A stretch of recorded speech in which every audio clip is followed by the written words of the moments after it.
In a world where strength determines one's worth, a young man finds himself abandoned by those he once called comrades. Deemed weak and unfit for battle, he is cast aside, left to fend for himself without skills, resources, or allies. Struggling to survive, he faces a harsh reality where every day feels like an uphill battle. Meanwhile, high in the mountains, a small village lives in constant terror, ravaged time and time again by a monstrous Fenrir-class beast. With no options left, the desperate villagers pool together every last coin they have to hire a renowned team of elite adventurers, warriors feared across the land for their unmatched prowess. The members of Flaming Dragon Fang are legends, each possessing their own deadly talents. But then there's Kurt, the only one among them with no combat ability, reduced to doing chores and staying out of the way. When the monstrous beast finally attacks, Kurt is the first unfortunate target, sent flying through the air like a discarded rag. As he struggles to recover, his team swiftly takes charge of the fight. Bandana attempts to restrain the creature with her wire, but the beast slams her into a wall with enough force to shatter bones. Thankfully, with their healer, Meister, nearby, she's back in action almost instantly. Learning from her mistake, she secures herself to a tree, allowing Golnova to take his shot. With a burst of speed, he soars into the air and engulfs the beast's skull in flames, ending the battle in one decisive strike. Grateful beyond words, the villagers offer what little they can to celebrate the victory, throwing a humble feast in the adventurer's honor. But the mood quickly sours when one of the warriors complains about the food, turning to Kurt and ordering him to make something worth eating. Bandana chimes in, requesting that he put in extra effort. After all, it's the last time they'll be eating his cooking. Confused, Kurt looks to Golnova for an explanation, only to be met with a cold, blunt truth. He is being expelled from the team. Stunned, Kurt protests, asking if he has done something wrong. But Golnova's answer is simple: he isn't strong enough. While he may handle their meals and chores, he contributes nothing in battle. With the team limited to only 4 members, they need someone who can actually fight, a powerful mage or at least a capable warrior. And that means Kurt has to go. Desperation seeps into his voice as he pleads with them to reconsider, but Golnova has no patience for his begging. With a harsh kick to the stomach, he silences Kurt, making it clear that the decision is final. They have no use for him anymore, and there is no room for weakness in their ranks. The next day, Kurt sets off with nothing but the clothes on his back, his future as empty as his wallet. Aimless and uncertain, he wanders until he arrives in the city of Sama. With only a few coins left to his name, he knows he must find work soon or risk starvation. Eventually, he stumbles upon a small employment agency and steps inside. Behind the counter, a receptionist named Kursel barely glances at him before asking the inevitable question. Are you here to hire someone, or are you looking for work? Kurt mentions that he's on the lookout for a job, and the woman at the desk nods before informing him that he'll need to undergo an interview and an aptitude assessment first. She starts by asking the usual questions: his name, age, and place of origin. My name is Kurt Rockings. I'm 15 years old, and I hail from a secluded village deep within the Sheen Mountains called Ust, he responds. Her brows lift slightly, unfamiliar with such an isolated settlement, but she swiftly moves on to his work history. Kurt explains that he was previously a part of the renowned group, Flaming Dragon Fang, though his responsibilities were mostly mundane chores. However, he was recently dismissed from his position. At the mention of his affiliation with an elite SS-ranked party, her expression shifts to mild surprise. Even if his role had been minor, having that name associated with his past could work in his favor. Encouraged by this unexpected turn, Kurt is eager to complete the aptitude test, knowing it will determine his strengths and weaknesses. In this world, aptitudes are believed to be divine blessings, ranging from G rank, the lowest, to the unparalleled SSS rank. The gap between these levels is vast. A G rank swordsman might struggle to even lift a blade, while an A rank warrior could split a boulder with ease. Anticipation surges through him as he awaits his results, but when they finally appear, his excitement crumbles. Every single combat-related aptitude is graded at G rank. The truth is undeniable: he has no future in battle. Disheartened, Kurt's hopes sink, but the woman reassures him that combat isn't the only path. He might still possess a valuable trade-related talent, such as alchemy or blacksmithing. Unfortunately, the specialist responsible for testing those skills is currently away on vacation, meaning he will have to wait a full week to find out if he has any viable talents. Frustrated, Kurt bluntly states that he can't afford to wait that long. He's one meal away from collapsing in the street, and if he doesn't secure a job today, he's out of options. The woman acknowledges his desperation and offers an alternative. She gestures toward a nearby pile of sandbags and asks him to try lifting one. As soon as Kurt grips the bag, he feels something unusual, a slight pull, as if the sand inside is siphoning a fraction of his energy. Despite this, he hoists the bag with little difficulty. Seeing this, she nods approvingly. If he can handle that, then he should be capable of basic construction work. She tells him about a frontier town in the Margraviate of Tihome that is in urgent need of laborers to rebuild their city walls. Writing him a letter of recommendation, she assures him that this should help him get a chance. Kurt expresses his gratitude and heads out at once to meet with the Margrave. Upon arrival, the Margrave gives him a scrutinizing look after reading the letter. To him, Kurt probably seems more like someone who would crumble under pressure than someone suited for manual labor. However, given the dire need for workers, the Margrave decides to take a chance on him. He instructs Kurt to mix cement and apply it to mend the walls, informing him that his pay will depend on the amount of work completed. Before leaving, he issues a final warning: if Kurt hasn't used at least half a barrel of cement by the time he returns, his payment will be next to nothing. Kurt considers asking a question. No one mentioned that mana is required to make the cement adhere properly, but he ultimately keeps his thoughts to himself. Maybe it's common sense, and he just sounds clueless, but something about this job seems off. The quota is barely half a barrel, way too easy, in his opinion. So, he decides to make the most of it before the guy returns. By the time the overseer comes back, his expression is one of pure shock. Not only has Kurt hit the target, but he's also blown past it, finishing an entire section of the wall. Kurt even apologizes, saying he could have done more if he hadn't run out of cement. The overseer just stares, struggling to process what he's seeing. He narrows his eyes at the top of the wall and asks how Kurt managed to repair that part, too. Grinning, Kurt casually explains that he tossed the cement up and spread it around with a stick. Normally, someone like the overseer would call that a blatant lie. Finishing so much in so little time should be impossible. But the proof is right there. The man swallows his skepticism and acknowledges the reality before him. He then asks how long Kurt plans to stay, and Kurt replies that he only needs the job for a week. Surprisingly, this puts the overseer in a good mood. He tells Kurt he's already done more than enough for the day and can leave early. However, there's a slight issue: he doesn't have enough money on hand to pay Kurt properly. Instead, he hands over a small pouch of coins, promising to send the rest through the agency later. Kurt's eyes widen. Even that small pouch holds more than he ever earned while slaving away for the so-called hero party. For the next few days, Kurt keeps showing up, working hard, repairing section after section of the wall. Then, out of nowhere, the overseer informs him that his services are no longer required. Confused, Kurt asks why. The man explains that the entire project was meant to provide jobs for those in need, but Kurt is just too damn efficient. If he keeps working, there won't be any jobs left for others. The overseer isn't upset; if anything, he's impressed. He even praises Kurt, saying his skills are at least double S rank, maybe even higher. Honestly, he believes Kurt would be better off in the royal capital, not wasting his talents here. As a parting gift, he hands Kurt a generous payout for ending the contract early before walking away without another word. But Kurt, being Kurt, completely misinterprets the situation. He assumes he got fired because he wasn't good enough, and that thought stings more than he'd like to admit. Feeling dejected all over again, he heads back to the temp agency to tell his mother the bad news.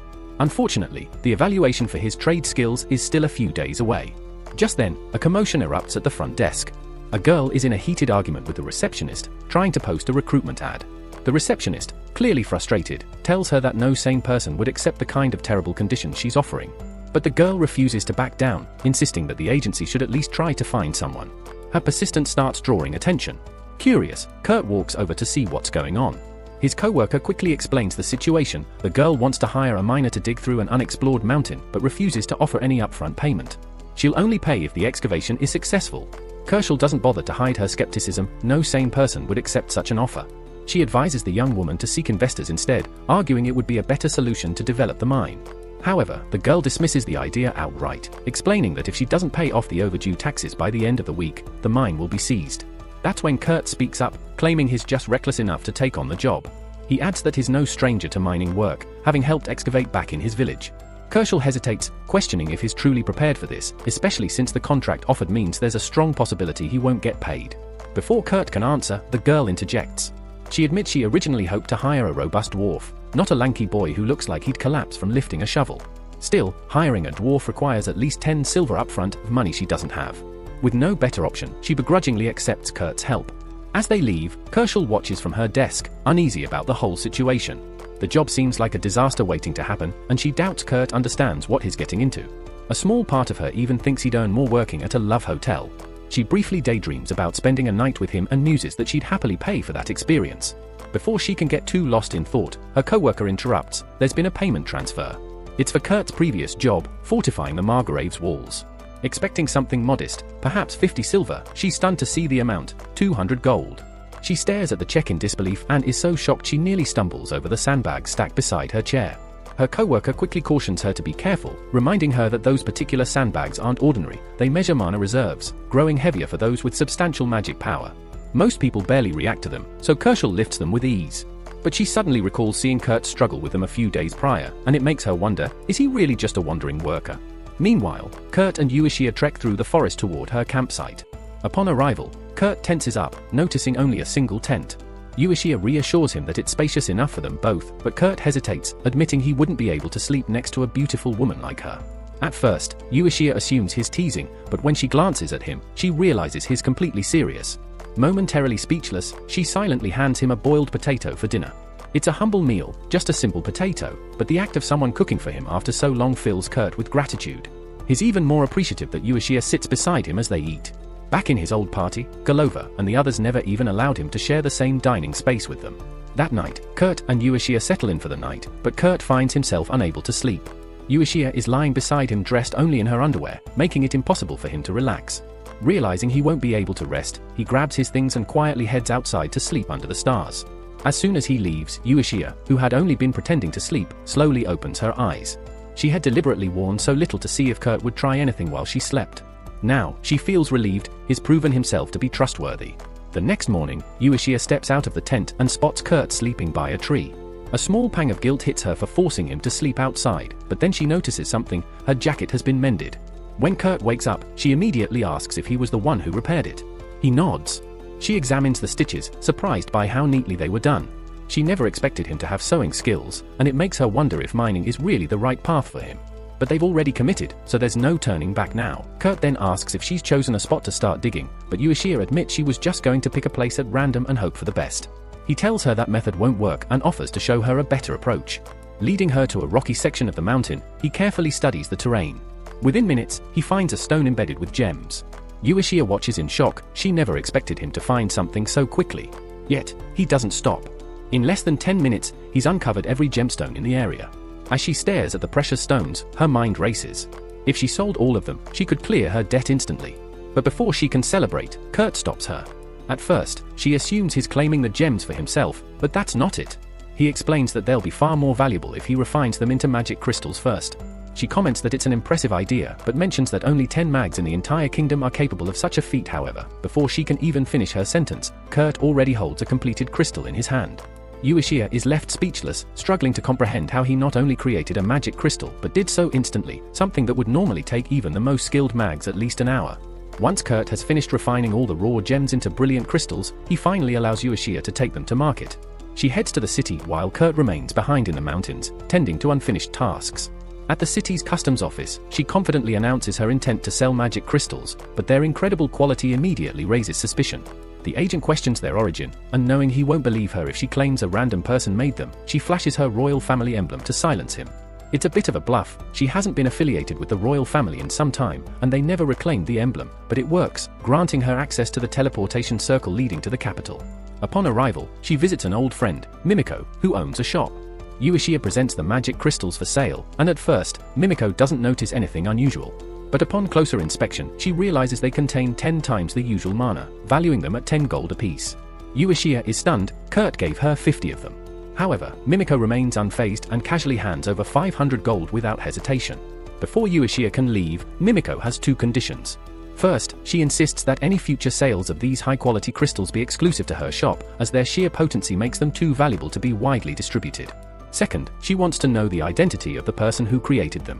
Uishia readily agrees to the first request but hesitates on revealing the source, stating she needs permission first. Mimiko, who also holds a position as a court mage for the royal family, isn't pleased. She tries to leverage her status to pressure Uishia into revealing the information, but since Uishia no longer serves the royal family, she isn't bound by any obligations.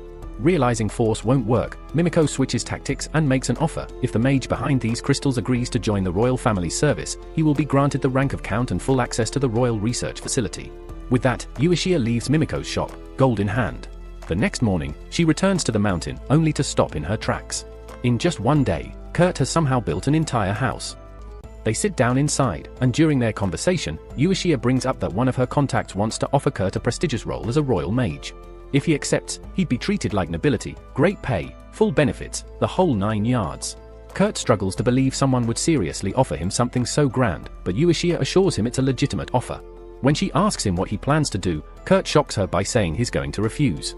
Uishia is left speechless. Turning down a royal mage position is basically unheard of. But Kurt explains that he doesn't think he's earned that kind of status. Deep down, he still feels like he should crawl back to the Flaming Dragon party and ask just to be their errand boy again. Meanwhile, over with the Flaming Dragon crew, things are falling apart fast. they're getting thrashed by a furious tree monster. Gullover's fire magic isn't doing anything, and in frustration, he yells at Mortal Fist to heal him. She's been trying, but her healing spells are barely having an effect, and nobody knows why. In a desperate move, Gullover tells their newest member to launch a fire spell, only to find out the guy can't even use fire magic. With Kurt gone, their teamwork is a mess, and Bandana's the only one who seems to realize just how deep in trouble they are. Back at the mountain, Kurt continues working with Uishia in the gem mines, casually mentioning he found a rich mineral vein the day before, enough to keep them busy for a while. Uishia admires his work ethic but worries he's overdoing it, especially after everything he pulled off the previous day. Kurt, being Kurt, brushes it off, saying he got a full 6 hours of sleep. That completely stuns Uishia. She starts mentally calculating how he managed to build a house and still rest that much. Kurt misreads her silence, thinking she's mad at him for slacking, and immediately apologizes, promising to work harder.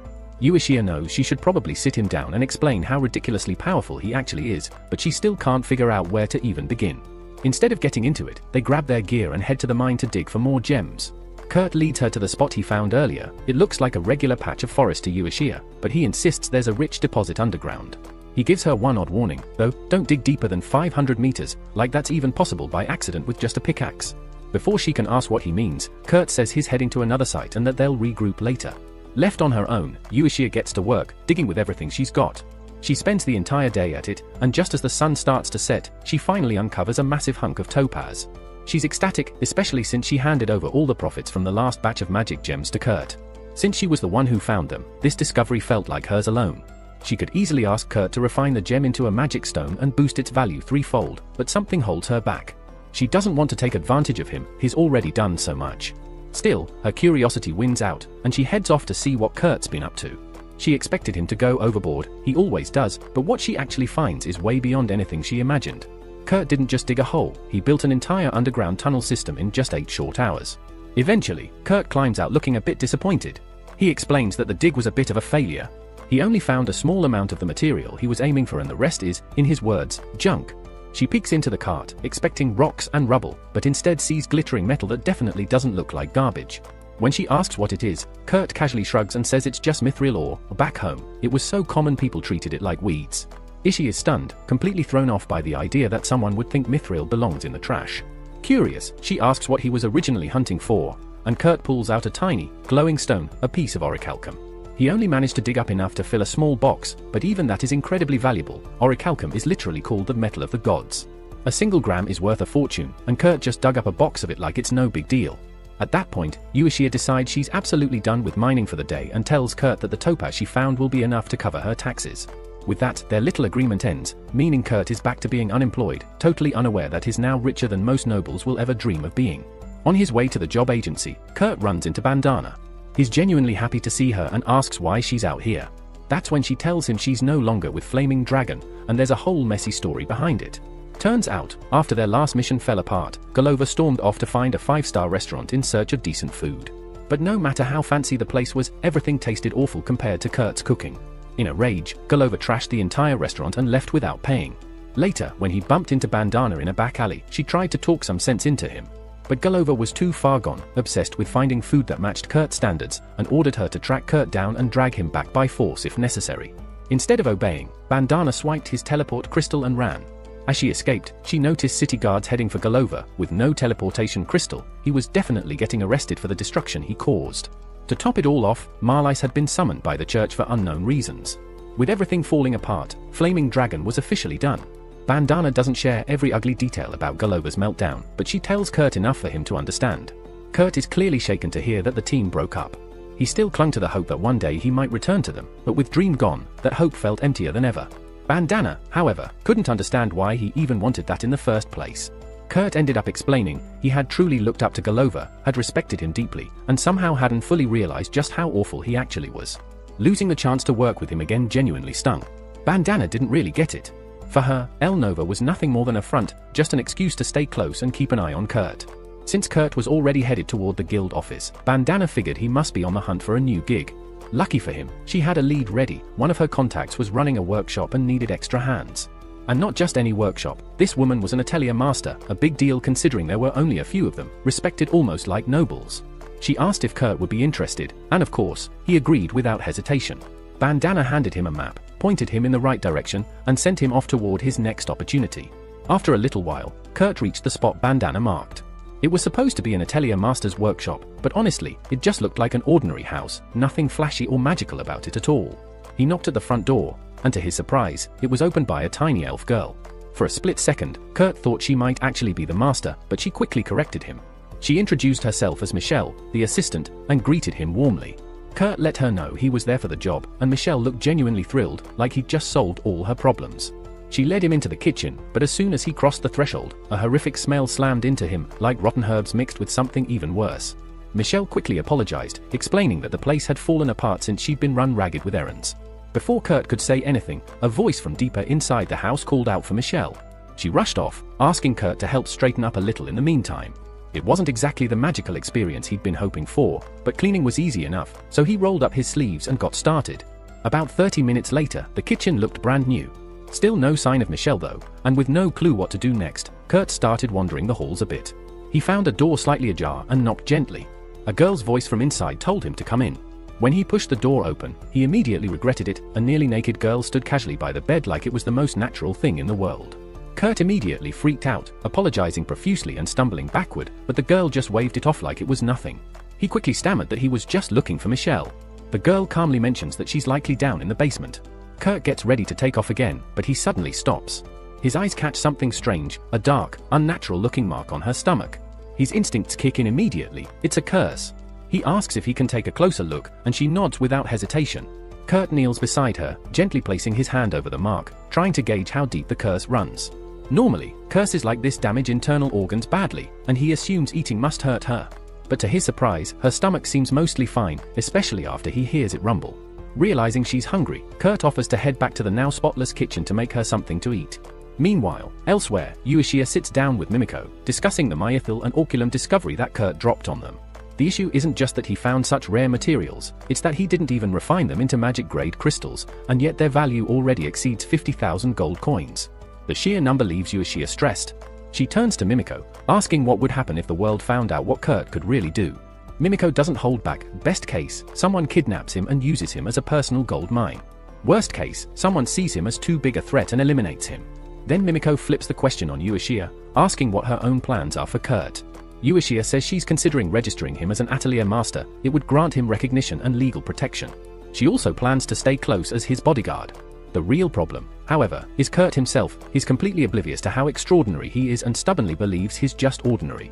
If she doesn't move quickly, Kurt could land himself in serious trouble simply because he doesn't know his worth. Back at the workshop, Kurt finishes making a warm bowl of porridge for the mysterious girl he met. Just then, Michelle and the Atelier master, Atelier, come up from the basement. They freeze in their tracks. The once messy kitchen is now spotless and smells incredible. Atelier, stunned, points to the stove and asks about the food.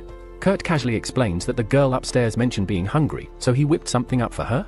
Athelier's expression changes the moment she realizes which girl he's referring to, and she quickly makes Kurt promise to keep quiet about her. Kurt agrees easily, not understanding the full weight of the situation. Atelier thanks him and hands over 3 silver coins, telling him he can call it a day. Kurt stares at the coins in disbelief, thinking the pay is way too much for just cleaning and cooking, but Atelier insists he earned it and asks him to return tomorrow. Shortly afterward, Atelier brings the bowl of porridge to the girl's room, reminding her gently that she needs to stay hidden. Still, because Kurt didn't seem like a threat, Atelier decides it's safe just this once. Lizia hasn't touched the food yet, so Atelier offers to test it for poison just to be safe. Lizia shakes her head. There's no need. Even though they only spoke for a short time, she trusts Kurt. She had a strong hunch that Kurt wasn't the kind of person to pull anything shady. Honestly, considering how far the curse had already spread, a little poison wouldn't make much of a difference at this point. Atelier had spent her whole life doubting the people around her, but for once, she wanted to trust someone. After a short pause, Atelier silently gives Lizia permission to eat. However, as soon as Lizia takes her first bite, she starts sweating profusely and collapses to the floor. Panic surges through Atelier, immediately convincing her that Kurt really had poisoned Lizia. She's already preparing herself to track him down, but before she can move, Lizia suddenly sits up like nothing ever happened, claiming she feels incredible and that the curse is completely gone. Atelier just stands there, completely stunned. That curse was no ordinary affliction. It was the kind that would take years of research and a team of master healers to even weaken, much less break entirely. Yet here it was, wiped away, all because of a single bowl of porridge. Meanwhile, far away, the secret organization responsible for cursing Lizia scrambles into an emergency meeting. Word just reached them that their carefully crafted curse has been completely shattered, ruining their plan to eliminate her quietly. Now that their subtle tactics have failed, they're preparing to switch to far more dangerous methods. Later that night, Atelier and Uishia arrive at Mimiko's shop, both looking extremely serious. Uishia pulls down her hood, and the second Mimiko and Uishia see her face, they're left speechless. They recognize her immediately, the third princess of the realm. Atelier quickly explains that someone placed a lethal curse on Uishia, but they still have no idea who is responsible. Considering Uishia is the only child born from the union of the king and princess France of Gurumaku, her very existence is the keystone maintaining peace between two powerful kingdoms. If someone wanted to reignite conflict, Uishia would be the perfect target. Mimiko feels relieved that Uishia survived, but she's also left wondering, how was such a vicious curse broken? Uishia makes sure to give credit where it's due, explaining that a man named Kurt was the one who healed her. The moment Uishia and Mimiko hear Kurt's name, their faces change, eyes widening in shock. They all sit down, still processing the news. Uishia can't believe it, Kurt was only gone for half a day, and somehow managed to cure a curse that experts wouldn't have been able to fix in years. They plan to properly thank him later, but for now, Mimiko stresses that finding out who was behind the curse is far more urgent. Normally, Uishia's royal rune is heavily protected with anti-curse magic. That means someone had to tamper with it before the curse could latch on. Only 3 people had access to the rune during the critical window: Sanova Riskouts, the first general of the Royal Expeditionary Forces, Tristan Manel, Bishop of the Poland Church, and Isidora, the kingdom's 3rd queen. They can't just start throwing accusations blindly, they need hard proof. Atelier suggests setting a trap to lure the real culprit out. Atelier already has a clever plan in mind. Since Liz just turned 15, royal tradition says she must go through a year of training. Given that someone had already tried to kill her, another attempt seems inevitable. Ateliers' strategy is to announce that Liz will be studying under a master, but it'll be a completely fake master at a fake location. The idea is to bait whoever cursed her into making a move.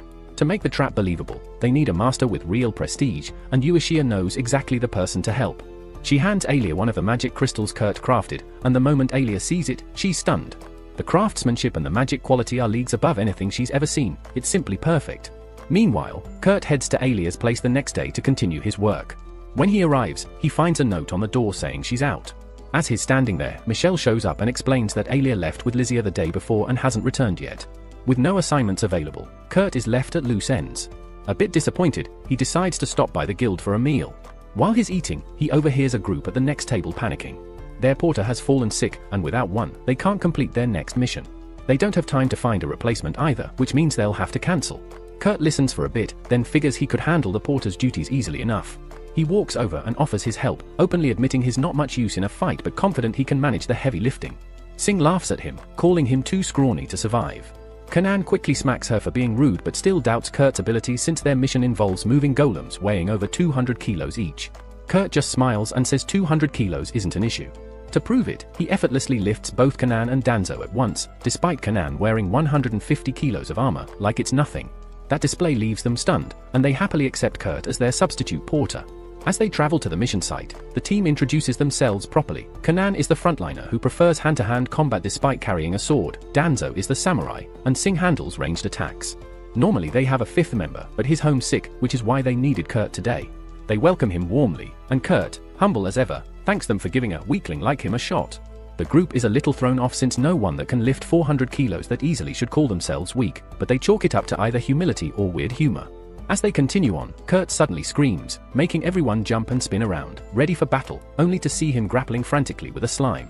Kurt is totally panicking, and Cena has to jump in, telling him to calm down. All he has to do is aim for the slime's core to defeat it. Kurt tries to do exactly that, but when he stabs at the core, his knife just bounces off harmlessly. And somehow he ends up poking himself instead. It's obvious he has no fighting ability whatsoever. Seeing this, Cena steps in and cleanly slices the slime in 2. She's taken aback at how terrible Kurt's form really is. He did warn them earlier that he wasn't good at combat, but she didn't realize it was this bad. Feeling embarrassed, Kurt apologizes, but the rest of the team shrugs it off. They tell him not to worry, his role is just to support them during quests, not to fight. That's their job. Kurt is flawed. He just messed up badly, yet no one is angry, they're actually being nice to him. It's a complete shift from how he was treated back when he was with Dragon Fang. He's honestly just grateful to have found a team like this. After a bit more walking, they finally reach the entrance to the cave. It's completely dark inside. Cena spreads some glow moss around to light the area, and with better visibility, Kurt notices something strange on a nearby rock. Nervously, he points it out and asks if it's something dangerous. One look and Cena tells him it's goblin droppings, and fresh, too. That means a goblin nest is likely close. Hearing that, Kurt starts to freak out again. If he couldn't even handle a slime, how is he supposed to survive fighting goblins? But Kans reassures him, if it's just a few, they can handle it. The real danger is if they run into an entire horde, then it's over. The key is to move quietly and not make too much noise. They push deeper into the cave and eventually come across a set of old ruins. As they move along, Kurt feels something off about one of the walls. He's trying to figure it out when Sina spots a goblin nearby and immediately tries to take it out. Unfortunately, she's just a second too slow. The goblin gets out a scream before she can silence it. And now, echoing through the tunnels, they hear the pounding footsteps of dozens of goblins closing in fast from both directions. This wasn't part of the plan. The quest report never said anything about a horde. Now they're badly outnumbered, with no exit in sight. Sigma glances at Danzo, hoping he's got an idea. But after a quick look around, it's clear, the only choice is to fight and pray they survive. Just then, Kurt shouts that he found a hidden passage behind the wall. It's a huge relief, but even with a secret exit, there's no way all of them can outrun the goblins together. They'll need a distraction. Danzo and Kant exchange a knowing look with Sina. Without hesitation, she grabs Kurt and shoves him through the hidden door, slamming it shut behind them. Kurt panics, asking why she locked it when Danzo and Kans are still outside. Sina explains that it's part of the plan. If all four of them tried to run, the goblins would chase them down. Danzo and Kans chose to act as bait, fighting to hold the goblins off, giving Kurt and Sina a real chance to escape. They all know it's a one-way mission. Kurt is desperate to turn back, but Sina stops him. She hates leaving teammates behind too, but there's no other choice. Kurt is too injured to fight, and her own combat skills are only average. If they stayed, they'd just slow Danzo and Kans down. This is how it has to be. Even so, she clings to a sliver of hope, insisting the others will survive somehow, but deep down, Danzo and Kans know the odds are grim. Still, they have no regrets. If they're going to fall, they'd rather do it while protecting their comrades, the greatest honor they believe in. Sina then tells Kurt they have to move, scattering some glow moss to light the area and find an exit. But then her expression hardens. This isn't just a hidden passage, it's a boss chamber. They're not alone. Standing before them is an iron dragon. Meanwhile, back in town, Uishia tells Uishia she wants to see Kurt again. Uishia agrees and takes her to his inn. When they arrive, Uishia casually picks the lock and they slip inside, but the room is empty. Suddenly, a voice calls out, saying Kurt is out on a mission near the northeastern caves. Startled, Uishia rushes outside to confront the speaker, but by the time she gets there, Bandana is already gone. Processing what she heard, Uishia realizes Kurt might be in serious trouble. She recalls that not long ago, there was a goblin extermination exercise in that area. If any goblins survived, they might have regrouped into a nest. Uishia immediately tells Lisa to stay back while she goes after Kurt, but Lisa refuses. If Kurt's in danger, she insists on helping. Uishia points out the danger of dragging a princess into monster territory, but Lisa holds firm, saying she's been training in magic since childhood and can handle herself. Plus, Uishia is supposed to protect her, meaning leaving her alone would be even riskier. Realizing she can't win, Uishia reluctantly agrees. They head for the cave, and the moment they enter, they notice traces of glow moss still faintly shining on the walls. Someone came through recently. Lizia then casts a sensory spell, and Uishia assumes she's enhancing her hearing to find Kurt. Instead, Lizia drops to all fours and starts sniffing the ground like a hunting dog.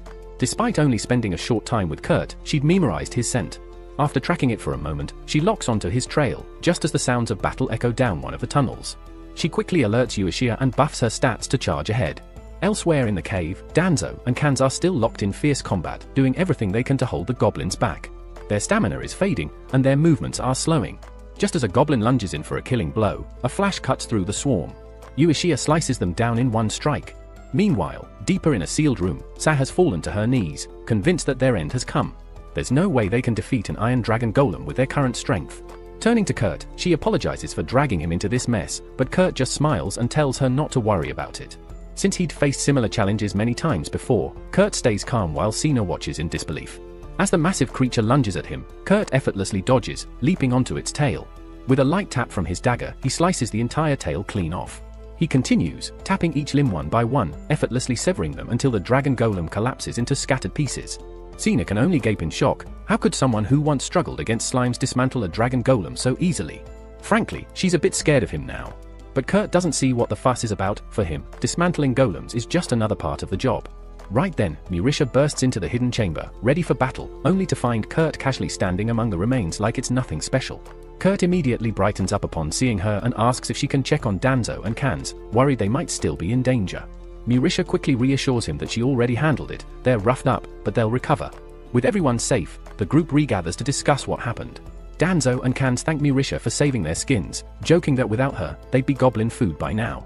Uishia brushes off their gratitude and turns to Kurt with something important on her mind.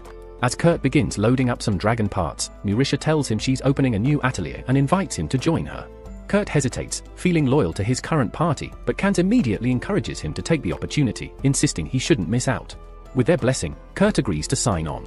Uishia also mentions she'll need some strong hands to guard the shop once it's open, and asks Kans and the others if they're interested. They eagerly agree, with Kans even suggesting they celebrate once they're back in town. Before that, though, Uishia reminds Kurt to visit the guild office for an official skill evaluation. She's already arranged for a top appraiser. Later that day, Kurt arrives at the guild and is introduced to Mimiko, a royal court mage. She's heard whispers about his talents and personally offers to assess him. After the tests, she announces his skills as B rank, but it's a complete cover-up. In truth, Kurt's readings are off the charts, all SSS ranks, and his mana reserves are far beyond anything she's ever seen. Mimiko feels relieved she handled it herself, realizing if this information leaked, it could spark chaos across the kingdom. Unfortunately, Kursel, hiding nearby, overhears everything. The next morning, the team sets off toward the town where the new atelier is to be built. However, Uishia still hasn't revealed who the workshop's new master will be. Kans is particularly curious, asking questions that Uishia dodges awkwardly. By now, Shin has figured out that Uishia had ulterior motives for inviting them. As they approach the town, Kurt suddenly realizes he's been to this place before. After returning to the spot where he once repaired the wall, Kurt couldn't help but feel uneasy, haunted by the belief that the Margrave had dismissed him over shoddy workmanship. The anxiety gnawed at him as Uishia led everyone to the intended site for the Atelier workshop. However, calling it a workshop was a stretch. It was nothing but a barren patch of land. Kan, never one to sugarcoat things, bluntly pointed out that they couldn't exactly open a business on bare dirt. Uishia quickly calmed him, explaining that she was well aware, and the group would stay at an inn while Kurt personally built the workshop. She then turned to Kurt and asked if he could have it done by the end of the day. Kurt, experienced as he was, knew that was impossible. Even with all his skills, he figured he'd need at least 3 days. Understanding his predicament, Uishia assured him there was no urgency and he could take as long as he needed. She also promised to supply any materials he required. Relieved, Kurt handed her a mental list he had prepared in advance. Uishia skimmed through it, noting expensive items like amethyst and griffin feathers, which immediately puzzled Sina. She couldn't fathom why such rare components were necessary for a simple workshop. Yet Uishia, accustomed to Kurt's eccentricities, said nothing and simply promised to secure everything on the list. Gathering those materials would obviously take a couple of days, but Kurt was fine with the wait. Meanwhile, Carvo had a lingering suspicion that something suspicious was going on, and Uishia noticed her wary looks, but neither confronted the other, each pretending all was well. Eventually, Uishia told everyone to head for the inn so Kurt could work in peace. Before she left, she made Kurt promise to come back by nightfall to rest and eat properly. At the inn, once they were settled, Uishia gathered everyone for an important announcement. Up until now, Kan and Danzo had assumed Kurt was just some talented commoner, but Uishia knew it was time to reveal more, especially since Sina had already seen a glimpse of Kurt's unusual power. Sina immediately pressed Uishia to explain who Kurt really was. Uishia, however, chose to formally introduce herself first. Pulling out her royal family crest, she revealed that she was not just an adventurer but one serving directly under the royal family. She then motioned toward the girls seated with them and introduced Lizia as the third princess of the kingdom. Kan, Danzo, and Sina were dumbstruck. Kan even awkwardly rose to bow, but Lizia reassured him that such formalities were unnecessary. She was traveling incognito. Curious, Sina then asked whether that meant Kurt was a noble too, but Uishia clarified, Kurt was neither royalty nor nobility. He was technically a civilian, albeit an extremely unusual one. Uishia admitted she herself didn't know the full extent of his background. However, what she did know shocked everyone. While Kurt's combat abilities were officially ranked Chi, every other skill he possessed had been evaluated at the nearly unheard of level of SSS rank.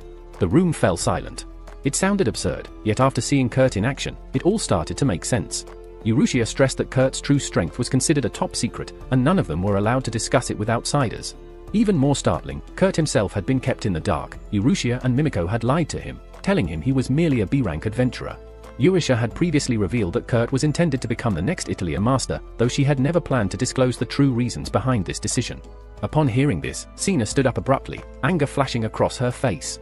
She confronted Uishia, unable to fathom why she had lied to Kurt, especially about something so crucial.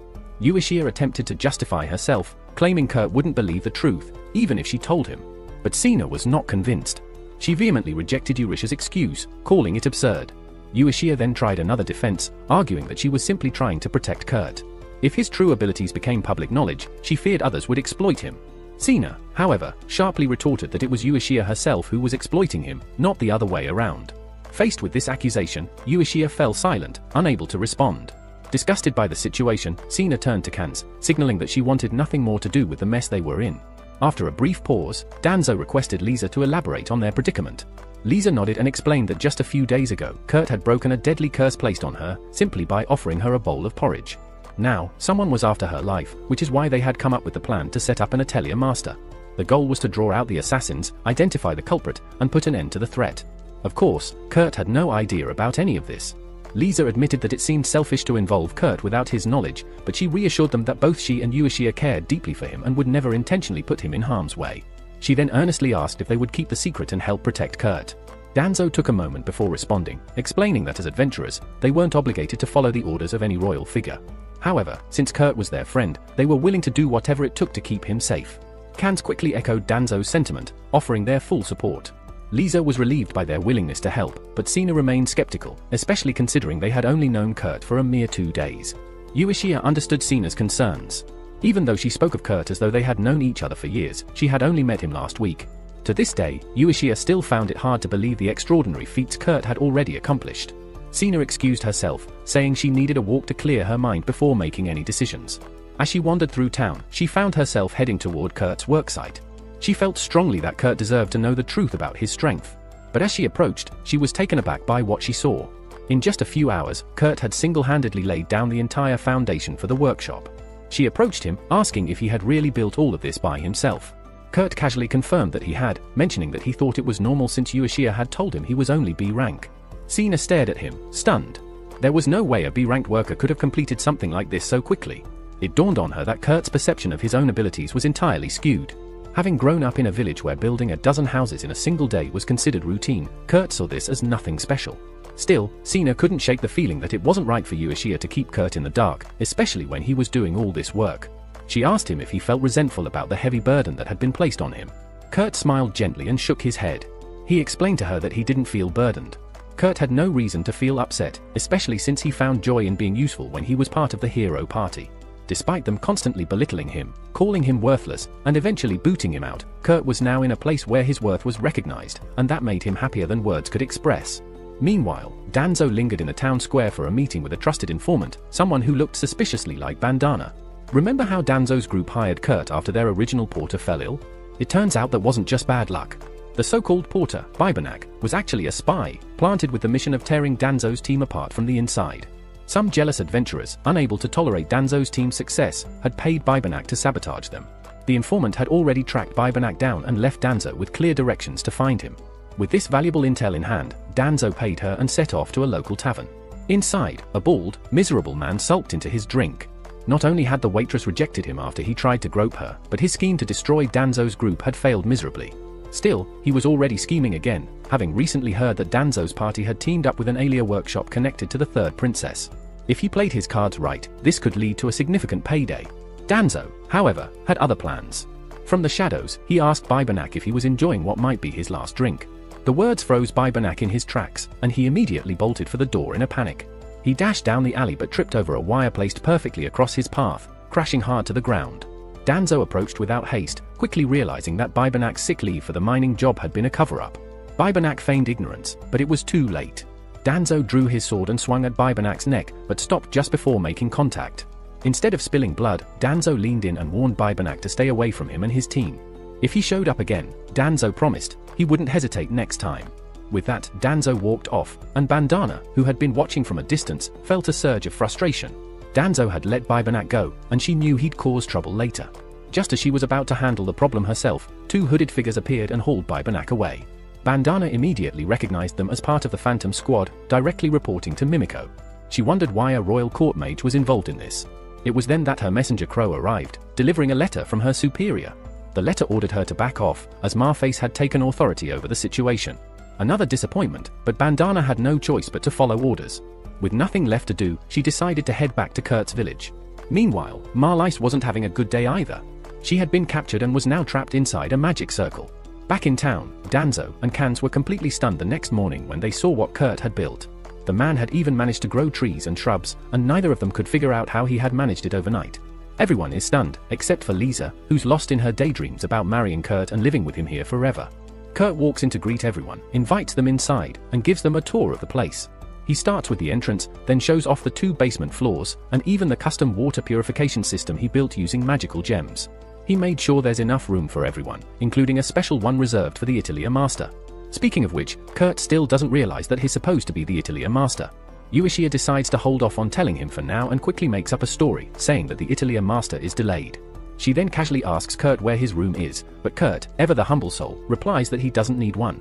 He figures he'll just crash in a broom closet since he's only good for running errands. The others immediately shut that idea down, insisting he use the Atelier master's room instead, but convincing him takes a full 2 hours. Then, Uishia asks Kurt if he could set up a barrier around the house to block out any curses. Kurt admits he's never made a barrier before and isn't sure if he can manage it. So, Uishia decides to rely on the backup ward spells Mimiko left behind and spends the whole night setting them up around the property. The final seal needs to go right outside Lisa's room, so Uishia heads there to place it. However, as soon as Lisa hears footsteps in the hallway, she assumes Kurt is trying to sneak into her room and rushes to the door, ready to greet him with open arms. But when she sees it's just Uishia, she's clearly disappointed, as she was hoping to rope Kurt into cuddling with her for the night. Uishia tells her to cut out the weird fantasies and warns her not to mess with Kurt's innocent mind, especially since he's the kind of guy who would do anything just to feel useful. If she told him to plow her field, he'd probably grab a shovel and start digging the next day. Meanwhile, Kurt is in the kitchen preparing breakfast for everyone. Lisa strolls in, wearing nothing but an apron, and the others lose it, telling her to stop corrupting the poor guy. Lisa shrugs it off, saying she has clothes on underneath. Barely, but still. Once breakfast is ready, the group sits down to eat, and everyone is blown away by how good the food tastes. But Uishia notices something odd. Kurt isn't with them. Lisa mentions hearing him talk earlier about wanting to clean up some graffiti someone had drawn on the mansion walls. Uishia freezes, realizing that the graffiti he mentioned was definitely the set of barrier spells she placed last night. Normally, no one could just scrub off a ward with a rag, but Kurt's the one in question, so Uishia rushes out in a panic to stop him. But she's already too late. He's wiped out every single spell, still thinking it was just random doodles. She never told him about the curse assassination attempt targeting Lisa, and now, thanks to his overachieving nature, Lisa is completely exposed to curses once again. With no one around to place another set of barriers, Uishia is at a loss for what to do next. Meanwhile, Maul has been summoned to a meeting with the church bishop. When she arrives, he bluntly informs her that she's being excommunicated. Stunned, Maul demands to know why. The bishop explains that multiple complaints and solid evidence have surfaced regarding the violent and destructive behavior of the Flaming Dragon Party. To make matters worse, he's received word that Golova has been declared a wanted criminal, and the church wants to sever all ties with her before things escalate further. Maul, desperate, tries to defend herself, insisting she hasn't done anything wrong, aside from the one incident where she casually electrocuted a minimum wage waiter with level 5 lightning magic. In her defense, she argues, the food he served was awful, and he totally deserved it. Obviously, that excuse won't hold up in court, but the bishop isn't exactly a saint either.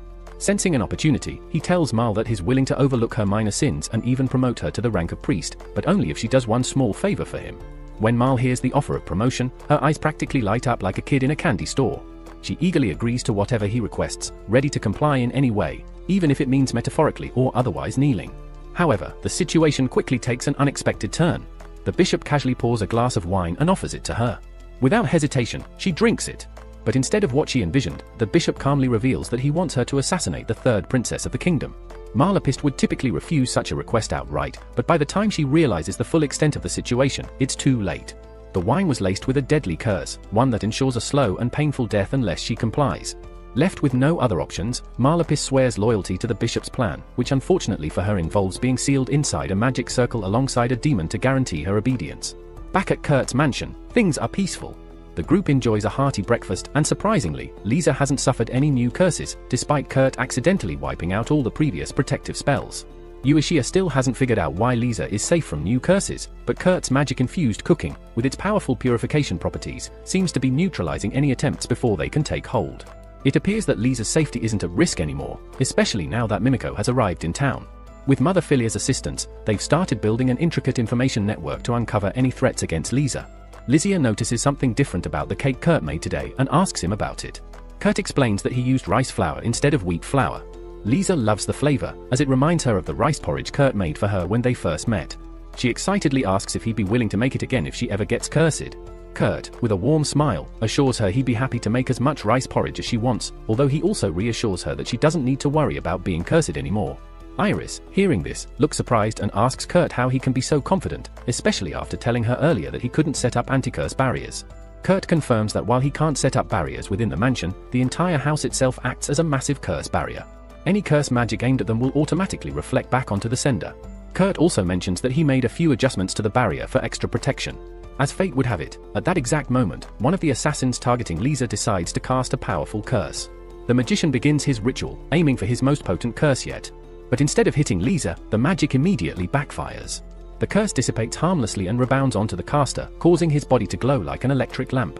Kurt had designed the barrier this way intentionally, wanting to avoid outright killing anyone, no matter how deserving, in favor of a more humane response. Uishia is once again left speechless by Kurt's incredible skill. She's relieved to see Kurt doing so much to protect Lisa but knows that she needs to join Atelier and Mimiko immediately to track down anyone who now looks like they've swallowed a spotlight. With Uishia occupied, Kurt casually walks over to Lisa and asks if she would like to go shopping with him. Lisa is completely stunned, as this feels like Kurt is asking her out on a date. Kurt simply thinks it would be nice to take a walk through the city, especially since Lisa hasn't had the chance to leave the mansion yet. Overwhelmed but touched, Lisa thanks him for the offer, though considering the current situation.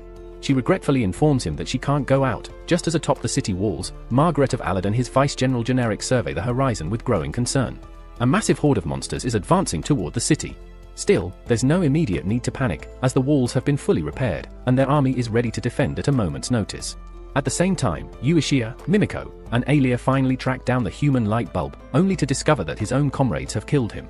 They must have realized that dragging around a glowing corpse would attract too much attention. Despite this, Uishia is surprised that Kurt's glowing curse remains active even after death. It's quite impressive for a spell he whipped up on short notice. Atelier suggests they come clean to Kurt and ask for his help, as it would make finding the assassins easier. However, Uishia hesitates, not wanting to drag Kurt into this more than she already has, even though she knows deep down that he's already far too involved. Just then, alarm bells start ringing throughout the city. The monsters have begun their assault. On the walls, the Margrave orders his soldiers to fire light spells to illuminate the battlefield. When the light reveals the enemy, his heart sinks. An endless horde of skeletons is slowly advancing toward the walls, and there's no way his troops can hold the line against such numbers. Realizing this, he orders a portion of his forces to stay behind and fight to the death if necessary, buying time for the rest to focus on evacuating as many civilians as possible. The Margrave is fully prepared to lay down his life for his people. But just as the skeletons reach the outer walls, something incredible happens. They begin vanishing one by one, dissolving into nothingness. The Margrave has no idea what's going on until it hits him. This section of the wall was rebuilt by Kurt. Somehow, Kurt must have enchanted the walls to purify the monsters. In the end, the entire skeleton army is wiped out without a single casualty. Meanwhile, we return to Maul, still trapped within the demon's magic circle. The bishop had made a pact with an advanced class demon, fueling its summoning magic with Maul's mana. After the first wave fails miserably, the demon begins preparing more skeletons, planning to drain Maul's life force until there's nothing left of her. Back inside the city, Kurt receives word of the attack and asks Uishia if they're going to be all right. Uishia explains that the city is now surrounded on all sides by monsters, and while the knights are scrambling to form a counterattack, there's only so much they can do given the situation. The only reason the city hasn't fallen yet is because a large portion of the skeletons were purified the moment they reached the walls. Kurt explains that he enchanted the walls during the repairs and considers such things basic maintenance back in his village. He's genuinely surprised that people here never thought to enchant their walls. That said, Kurt only had the chance to reinforce 2 of the city's 4 walls. If the skeletons shift their attack to the unprotected sections, they could break through the city walls very quickly. Lisa, ever logical, politely asks Kurt if he could create a weapon to wipe out all the skeletons at once. Kurt starts seriously considering it, but before he can respond, Uishia abruptly cuts in, announcing that she needs to step out for a while before leaving. Uishia sternly warns both Kurt and Lizia that they are strictly prohibited from leaving the mansion, no matter the circumstances. Lizia, content with the restriction, looks forward to uninterrupted time with Kurt. Meanwhile, Uishia heads to the storage room, retrieving a box filled with the potent magic crystals Kurt had previously crafted. Armed with this powerful weapon, Uishia quickly meets with Atelier and Mimiko to discuss their next move. As they approach the Margrave, Aura immediately recognizes Uishia from their past encounters, but is taken aback by her appearance in this unexpected location. Uishia doesn't waste time and lays out her plan to stop the skeleton invasion. She suggests striking at the source of the monsters, an area near the ruins, by attacking directly. For this to succeed, Aura's soldiers would need to act as a diversion, pulling the skeletons away long enough for her team to reach the ruins. Aura is skeptical, believing the plan to be far too dangerous, but Uishia, confident and resolute, reveals one of Kurt's magic crystals. She explains that these crystals hold enough power to destroy an entire building, enough to obliterate the ruins and sever the skeleton army at its source. Seeing her determination, Aura agrees to the plan, but only with one condition: he insists on joining the strike team himself. Although Uishia knows Aura is capable in battle, she questions whether he's truly willing to risk his life for this mission. Aura remains steadfast, believing it's his duty to protect the city. With his vice general, Jan Eric, leading the main force and Mimiko and Felilia safeguarding the civilians, he's free to join the operation. Back at the mansion, Kurt finishes tending to the garden, but his thoughts drift to Lizia's earlier suggestion about crafting a weapon. With renewed purpose, he heads to the forge he built and starts working. Although he still struggles with self-doubt, Kurt is determined to contribute to his friend's cause. He recalls how, back in his village, blacksmiths created amazing weapons effortlessly. Though unsure of his own abilities, Kurt pushes forward, committed to forging a weapon worthy of the task ahead. Meanwhile, as Uishia and Aura prepare to set out, they're confronted by a swarm of monsters. Uishia reacts quickly, pulling out one of Kurt's magic crystals and preparing it for use. She warns the soldiers to shield their eyes. When the crystal strikes the ground, a brilliant flash of light erupts, annihilating the monsters in an instant. Uishia had known Kurt's crystals were powerful, but she never expected them to eradicate such a large number of enemies in one blow. Nonetheless, the result is a huge advantage, clearing the path for the soldiers to fend off the next wave while Uishia and Aura continue their march toward the ruins. Back at the mansion, Kurt finishes forging the blade, but as he makes the final adjustments, old insecurities resurface. He recalls a time when he was told his blacksmithing skills were only B rank, and doubts creep into his mind. He wonders if the sword he's crafted is truly good enough to fight against real monsters. A few minutes later, Lisa walks in, looking for Kurt to ask about dinner. Her gaze lands on the sword he's holding, and she's immediately struck by how beautiful it looks. Noticing her reaction, Kurt shyly offers it to her, telling her she can keep it if she likes it that much. However, he warns her to be careful, as he's infused the blade with quite a bit of magical energy. Lisa thanks him for the gift, but despite Kurt being completely unaware of his own abilities, he can still recognize when a smile is forced. It's clear something is bothering Lisa, and Kurt has been sensing it for a while. He decides to ask her directly if someone is after her. Surprised by his insight, Lisa admits he's right and apologizes for causing all the trouble. Kurt reassures her there's no need to apologize, but Lisa still feels guilty. She knows everyone around her keeps getting caught up in danger because of her, and right now, Uishia is out there risking her life for her sake. Though Kurt has figured out someone's after Lisa, he still has no idea that she's actually a princess or that her safety is crucial for national security. All he knows is that Uishia is handling something near the ruins, and he vaguely remembers Golova once vandalizing those same ruins. Kurt, putting the pieces together incorrectly, assumes Uishia must be fighting some bizarre graffiti artist who's been stalking Lisa. His conclusion is far from the truth, but it doesn't change the fact that Uishia is out there fighting for Lisa, and Kurt hates feeling powerless to help. His combat skills are lacking, and he can't bear sitting idly by while his friends are in danger. Lisa shares Kurt's frustration. She hates the idea of others putting themselves at risk to protect her and would rather fight for herself if only she was strong enough. When she brings it up, Kurt casually suggests they go after the culprit themselves. Lisa immediately agrees, but points out a major obstacle. The city is surrounded by monsters, so how can they even get out? Without missing a beat, Kurt assures her it won't be a problem. He has his own ways of dealing with such challenges. Meanwhile, far out on the battlefield, Uishia suddenly shivers, a deep instinct telling her that Kurt is probably about to do something wild again. At the mansion, Lizia was gearing up for battle when she realized she hadn't tested the enchanted sword Kurt had given her. Intrigued by its magic, she raised it high, eager to see what it could do. To her surprise, nothing happened. Just then, Kurt entered the room, asking if she was ready. As Lizia turned to face him, she saw the sword had somehow activated, sparking a change she hadn't expected. Meanwhile, Uishia and Alraid were still struggling through the hordes of undead. The team had made progress, reducing the numbers, but there were still too many to handle. Uishia had been relying heavily on magic crystals, but her stock was running low. Suddenly, Alraid was hit by one of the monsters, a blow to his abdomen. Uishia tried to reach him, but the undead swarmed her, preventing her from accessing another crystal in time to defend herself. Just as things seemed dire, Kans and the others arrived, having heard about the situation. They'd completed their mission and rushed back to help. Together, they found the source of the monster summons, and Uishia used one of the magic crystals to obliterate all the creatures around them, clearing a path to the entrance of the building. Afterward, she gave Alraid some of Kurt's healing soup, and once he had recovered, they readied themselves to move on. Although more monsters began appearing from the building, Kans and the others held them off, allowing Uishia and Alraid to enter the structure without interference. Elsewhere, deep in the ruins, Malefus was being drained of her mana. If things continued at this rate, she would die, but the demon in control of the situation didn't care about her fate. What caught his attention, however, was the unexpected resistance the humans were putting up. He was particularly impressed by Uishia and Alraid, who had already breached the ruins, so he decided to face them directly. As they navigated the corridors, Uishia and Alraid eventually discovered the source of the undead. Uishia threw one of Kurt's magic crystals into the chamber, destroying both the creatures and the spell that had been summoning them. She was amazed at how smoothly it had gone, but of course, it wouldn't be that easy. Moments later, the demon appeared before them, challenging them to fight.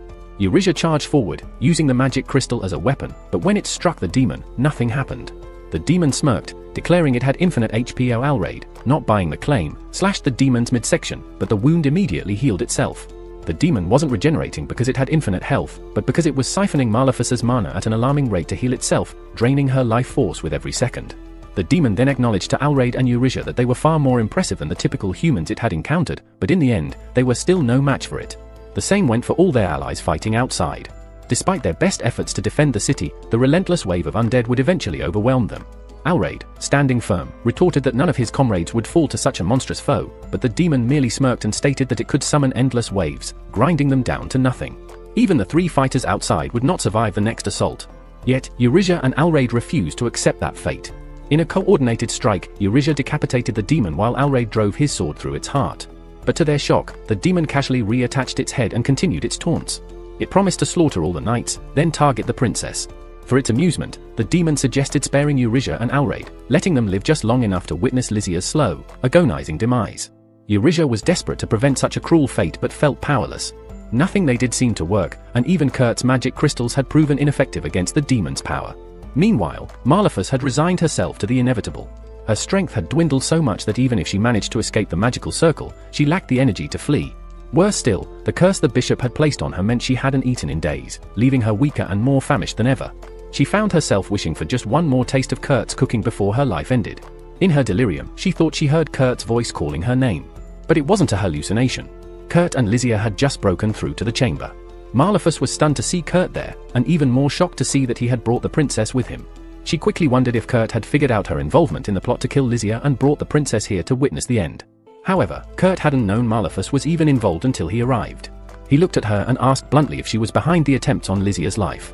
Maleficus explained that she had been expelled from the church and manipulated by Bishop Tristan into this position. Both Kurt and Lysia heard her explanation, but each interpreted it differently. Lysia immediately realized that Tristan was the mastermind behind all the assassination attempts on her, while Kurt assumed Maleficus had just been scribbling out her frustrations after being cast out.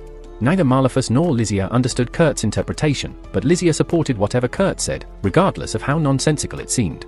Kurt then asked Maleficus if she had any idea where Uishia might be. Maleficus didn't recognize the name Uishia, but she recalled seeing 2 adventurers earlier, likely on the floor above. Kurt thanked her for the information and quickly prepared to search for Uishia, still intent on leaving Maleficus behind, as he dismissed the magic circle as mere graffiti. But Lysia intervened, asking him to clean up the circle while she went to find Uishia herself. Kurt tried to dissuade her, warning her of the danger in going alone, but Lysia pointed out that he had given her a magic sword, so she would be fine. He reluctantly agreed, and as Lysia left, Kurt somehow found a mop and bucket and began scrubbing away. Maleficus watched, bemused, knowing that no amount of water or cleaning would erase a magic circle. Yet, Kurt seemed unaware of the impossibility, scrubbing it as if it were any ordinary mess. As soon as the circle was disrupted, a demon felt its mana severed, no longer able to absorb attacks. It quickly dodged as Uishia and Alraid launched their strikes, both confused by the change, but realizing that the demon was now evading in fear. Uishia reached into her bag for her last remaining magic crystal, hoping to end the fight, but the demon knocked it from her hand before she could use it. With no other options, their chances of victory seemed slim. Just as the demon prepared to strike with full force, Lysia appeared, calling to Uishia. The demon, which had targeted Lysia from the start, immediately stabbed her, killing her instantly and mocking her for being reckless. However, to its surprise, Lysia's body dissolved into butterflies, revealing that it had struck a decoy. The demon, unable to comprehend, believed it had killed the real Lysia, but what it had destroyed was merely an illusion created by the Sword of Confusion. The sword's power generated perfect illusions, bewildering the enemy by showing disjointed images or, as in this case, a flawless replica of Lysia. The demon continued to try and kill Lysia, but every strike passed through another illusion. While it chased the false images, the real Lysia had quietly moved to the crystal Uishia had dropped. She crushed the crystal, unleashing an explosive surge of energy that obliterated the demon. With the demon's death, the undead horde it had been sustaining vanished, and the city was finally free from the threat. The people could relax, knowing they were safe. However, Uishia was furious with Lysia for putting herself in such a dangerous situation. Lysia apologized for arriving without prior consent but confessed that she couldn't continue hiding while others fought to protect her. Uishia, though frustrated, knew she had no real right to chastise Lysia. After all, had Lysia not intervened when she did, both she and Alraid would have perished at the hands of the demon. Alraid, eager to thank Lysia for saving him, was swiftly told there was no need. Lysia noted that he had fought with greater resolve than she had and that his efforts in defending the city deserved more recognition. She promised to reward him for his bravery. Meanwhile, Kurt finished erasing the last traces of the magic circle. However, even with the circle gone, the curse Malefus carried from the demon's magic remained, preventing her from consuming food. It seemed only a matter of time before she would starve to death. Recognizing her hunger, Kurt offered her some of his lunch, an act of kindness that Malefus deeply appreciated. But she knew the curse would make her vomit it back up. Still, she chose to eat it anyway, just to savor the taste of Kurt's cooking one last time before her inevitable end. To her surprise, as soon as she took the first bite, Malefus realized she could eat it without issue. Within moments, the curse lifted from her stomach entirely. It was clear that Kurt's food had broken the curse, and Malefus was taken aback by this revelation. For the first time, she understood what Kurt was truly capable of. Her thoughts drifted to everything Kurt had done for her and the rest of the Flaming Dragon party. She finally grasped the truth: the strength of their group had always been supported by Kurt's efforts in the shadows. A wave of genuine regret washed over her, and she offered him a heartfelt apology for the way she had treated him in the past. Now, Malefus wasn't suddenly a kind person, she was still, well, Malefus. But at least she was beginning to see Kurt's value, and that was a step in the right direction. While Malefus may have evaded immediate punishment, the situation quickly catches up to her as 2 agents from Mimiko arrive to arrest her for her role in the assassination plot. In a panic, Malefus calls out to Kurt for help, but Kurt, ever calm, simply reassures her that he'll bring her food during her prison time whenever she wants. As she's hauled off to prison, Uishia approaches Kurt to check on him. Kurt assures her he's fine, though he admits he's more concerned about Uishia and the others who were engaged in the battle. Uishia comforts him, letting him know they're all right since they'd each received some of the healing soup Kurt had prepared. Once everyone returns from the battlefield, Kurt invites the group to a grand feast at his mansion. However, as they sit down to eat, the soldiers remain oddly quiet, simply enjoying their food without speaking. Kurt worries they might be eating out of politeness, but Alraid quickly reassures him. It turns out, the silence isn't out of obligation but because the food is so extraordinary, they're all focused on savoring each bite as much as possible. Relieved, Kurt smiles at the thought of them enjoying the meal. As everyone continues eating, Uishia calls Alraid over to introduce him to Kurt. Kurt recognizes him as the foreman who managed the repairs on the city walls, but Uishia reveals that Alraid also holds a leadership position and is responsible for overseeing the governance of the city and its people. Just then, a brilliant display of fireworks erupts in the sky, capturing everyone's attention. Kurt reveals that he had arranged the fireworks as a special touch to accompany the meal. Afterward, Alraid remarks that the food had a surprising effect. All of his injuries had healed after eating. Kurt, nonchalant, finds this unremarkable, explaining that back in his village, it was a common belief that a good meal could heal the body. He finds it hard to believe this would be surprising to anyone. With that, the episode concludes. Subscribe to stay updated for the next chapter. The story flashes back to Kurt's childhood, set in the enigmatic Haast village where he lived. One day, he approaches a girl named Hildegard, who harbors a demon, and who seems lost in her own world. Curious, Kurt asks if she's the daughter of the traveling merchant. Hilda doesn't respond at first, but Kurt keeps trying to engage her, going so far as to tear up in an effort to get her attention. Eventually, she speaks up, explaining that her father warned her not to talk to the villagers. According to Hilda, her father sees the villagers as odd, and worries she might be affected by their peculiar nature if she interacts with them. Despite that, Hilda tells Kurt that she's simply talking to herself. Playing along, Kurt says the same about himself. Through this playful pretense, the two exchange names and quickly bond. Soon after becoming friends, Kurt invites Hilda on a ride up the mountains to see some beautiful rainbow-colored flowers. They travel on his iron golem companion, and along the way, Hilda spots some berries and eats them without realizing they're poisonous. Luckily, young as he is, Kurt knows enough to act fast. He gathers specific herbs, grinds them into a paste, and in an awkward but urgent move, chews the antidote and transfers it to her to save her life. The scene fades out, revealing that this moment is part of a dream Kurt is having while riding in a carriage with Uishia and their fellow adventurers. They're en route to a village that requested help. Once they arrive, the local chief explains the issue: the river that once sustained the village has dried up, leaving their crops to wither. Uishia examines a map and notices a nearby reservoir that feeds into both villages. However, there's a catch. The neighboring village's head refuses to release any water, despite repeated efforts at negotiation. That's why the desperate villagers turn to the Atelier, hoping their influence could help convince the other village to cooperate. After understanding the situation, Uishia returns to inform the others, only to be told by Danzo that the rest of the group went uphill. Apparently, an elderly man responsible for tending birds threw his back out, and Kurt, as the Atelier Meister, was sent to assist him. Uishia believes Kurt can manage on his own, so she mounts her horse and heads off to the neighboring village to resolve the issue herself. Once she arrives and introduces herself to the village chief, she's met with unexpected desperation. The chief drops to her knees and pleads for help, explaining that the reservoir they depended on has also gone dry. Uishia is baffled and can only hope that divine intervention brings rain. Just then, two villagers rush in, trying to describe a strange event happening atop the hill, but they're too shaken to explain what they saw. Uishia rushes over and spots Khan's and Sina gazing in amazement at a massive lake that now stretches before them. Confused, Uishia questions why the villagers would claim there's a water shortage if such a vast water source exists. Sina, unsure of how to explain the bizarre sight, simply tells her that the lake only appeared a short while ago. Before Uishia can process it, Kurt comes jogging over with an innocent look on his face. Uishia immediately suspects he had something to do with it. She asks why he's not attending to the old man's back, and Kurt casually responds that he noticed the old man's birds were incredibly parched. So, he tapped into a deep aquifer beneath the area, an unknown rock formation holding this immense water reserve. Soon after, both village elders show up and kneel before Uishia, overflowing with gratitude, believing she's the one who saved them. Meanwhile, Kurt, completely oblivious, looks up at Uishia in admiration, assuming she resolved the issue single-handedly, never realizing it was actually his actions that fixed the crisis. With the situation handled, the group prepares to head home, having been gifted several bird eggs in thanks. Kurt excitedly shares his culinary ideas, omelets, pancakes, maybe even sweets. He then asks about Lies. Uishia tells him she's gone to meet the Lord of Tychone to report on the recent undead incident. The story transitions to a dinner scene where Lies and Alraid are seated with Mangrave Tychone. This shrewd noble, who has a status similar to a duke, is clearly trying to pull political strings by charming Lies. Lies is fully aware of Mangrave's manipulative intentions but plays along, remembering she's here as the Atelier's envoy, not a royal figure. Mangrave probes for details about the Atelier Meister, trying to learn more about the person responsible for fending off the undead threat. Lies dodges his inquiries carefully, determined to shield Kurt from being dragged into political games.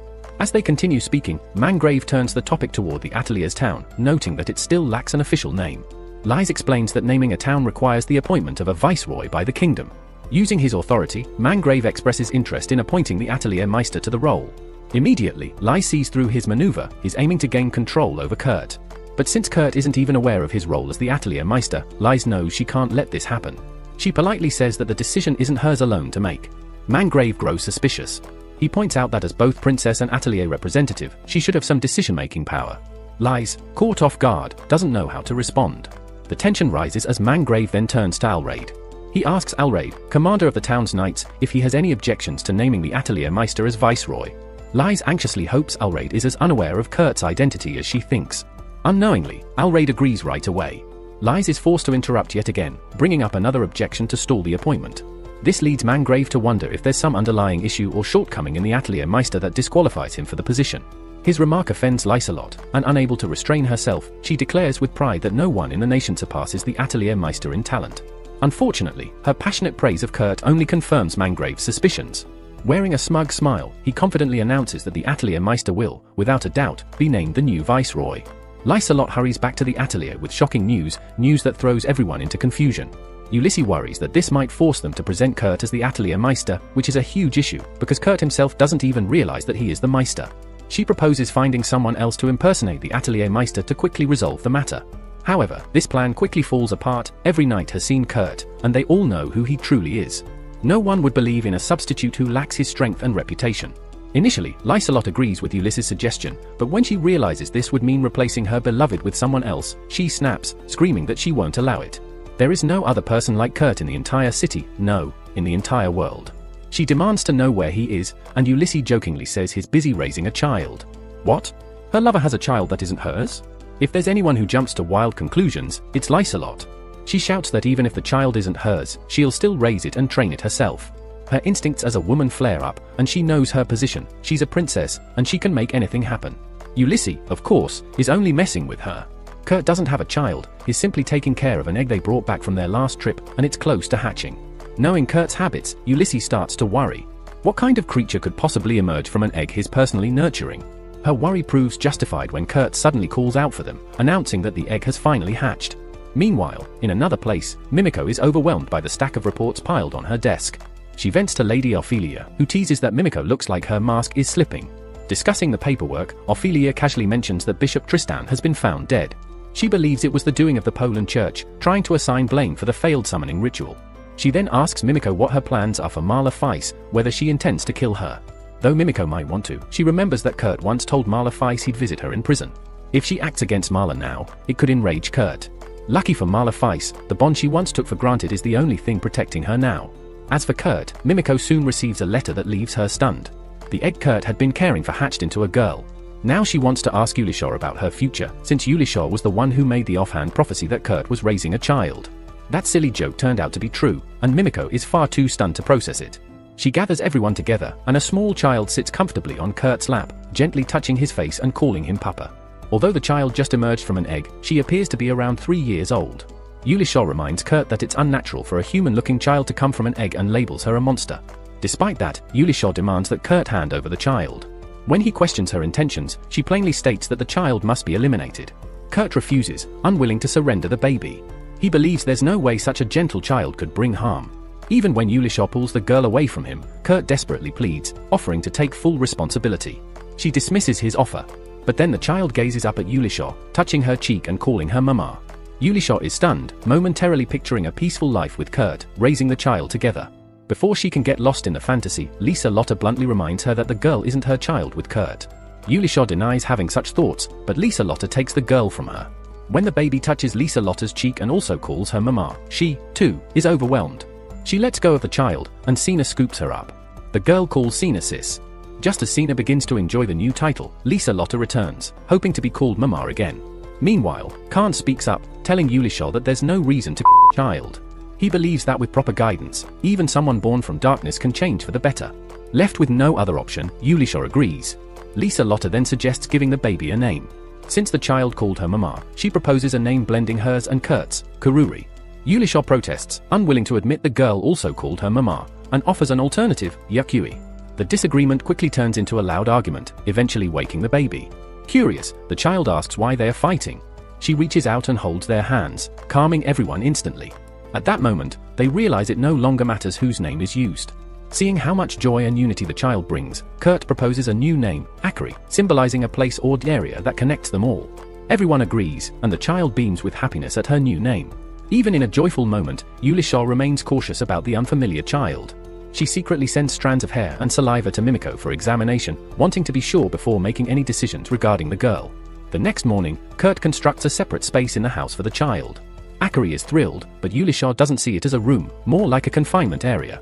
There are no windows the child could use to escape, and layers of protective magic surround it, just in case the girl harbors malicious intent.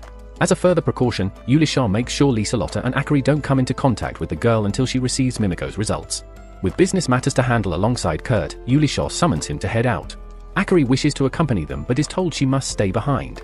She then asks Sina to watch over the baby until they come back. While traveling, Uishia urges Kurt to move swiftly with their agenda so they can return to Akari quickly. Midway, she hears the sound of a baby and questions Kurt about it. When he confirms hearing it too, she checks the carriage. To her disbelief, Akari is inside, fully dressed. They wonder how she managed to sneak in. But since taking her along isn't an option and returning home would delay them too much, they look for an alternative. Fortunately, Uishia notices a rider trailing them and asks the woman for help. While she's away, Kurt reflects on what troubles Uishia. It isn't that she rejects the child out of dislike, she's simply worried about everyone's safety. He ponders whether he made the right call and what they'd do if the girl turns out to be dangerous. Uishia returns, interrupting his thoughts. She's aware of what's on his mind, and she agrees with his concerns. Yet, since the future is unknown, neither of them can be faulted for how they feel. As they pause, an older man appears, reminding them of the urgency of their mission to save the city. Both Kurt and Akari answer with eager determination, while Uishia silently watches their enthusiasm. While Uishia remained absorbed in their excitement, the elderly man referred to Kurt as the wandering hero and Akari as his loyal attendant. He then urged them to save the world from the Demon King. With unwavering resolve, Kurt and Uishia assured him they would give it their all. Just then, the old man's daughter-in-law arrived, mentioning that her father had been acting strangely lately, talking nonsense non-stop. She advised Kurt and Uishia not to take his words too seriously. Regardless, she expressed her gratitude for their visit, revealing that she was the one who had requested their help. Before outlining the task, she remarked on how charming Kurt and Uishia looked together as a married couple with their child, leaving both of them blushing. Before either Uishia or Kurt could correct her, Akari made the situation more awkward by calling Kurt Papa and Uishia Ali Mama, as if she had multiple mothers. Uishia's face flashed bright red, and she was at a loss for words. Kurt, meanwhile, worried that Uishia might be upset, and decided to show his dedication through hard work. He asked the lady about the assignment, and she explained that her pig farm was facing trouble, the pigs looked pale, hadn't been eating, and if the situation continued, they'd all perish. While Akari played the innocent child, attempting to feed the pigs some grass, Kurt inspected the farm and quickly identified the issue. He suspected the pigs were suffering from heat exhaustion and offered to prepare a special feed to help them recover. The woman agreed and left Kurt to work on the feed, saying she had to take her father-in-law out for a walk in the meantime.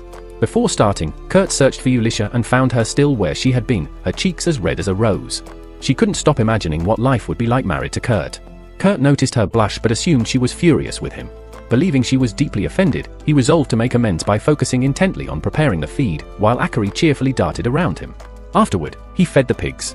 Meanwhile, Uishia snapped back to reality, scolding herself for indulging in such inappropriate daydreams. She tried to convince herself she wasn't attracted to the boy who seemed a bit clueless, reminding herself her role was purely professional, to protect him no matter what.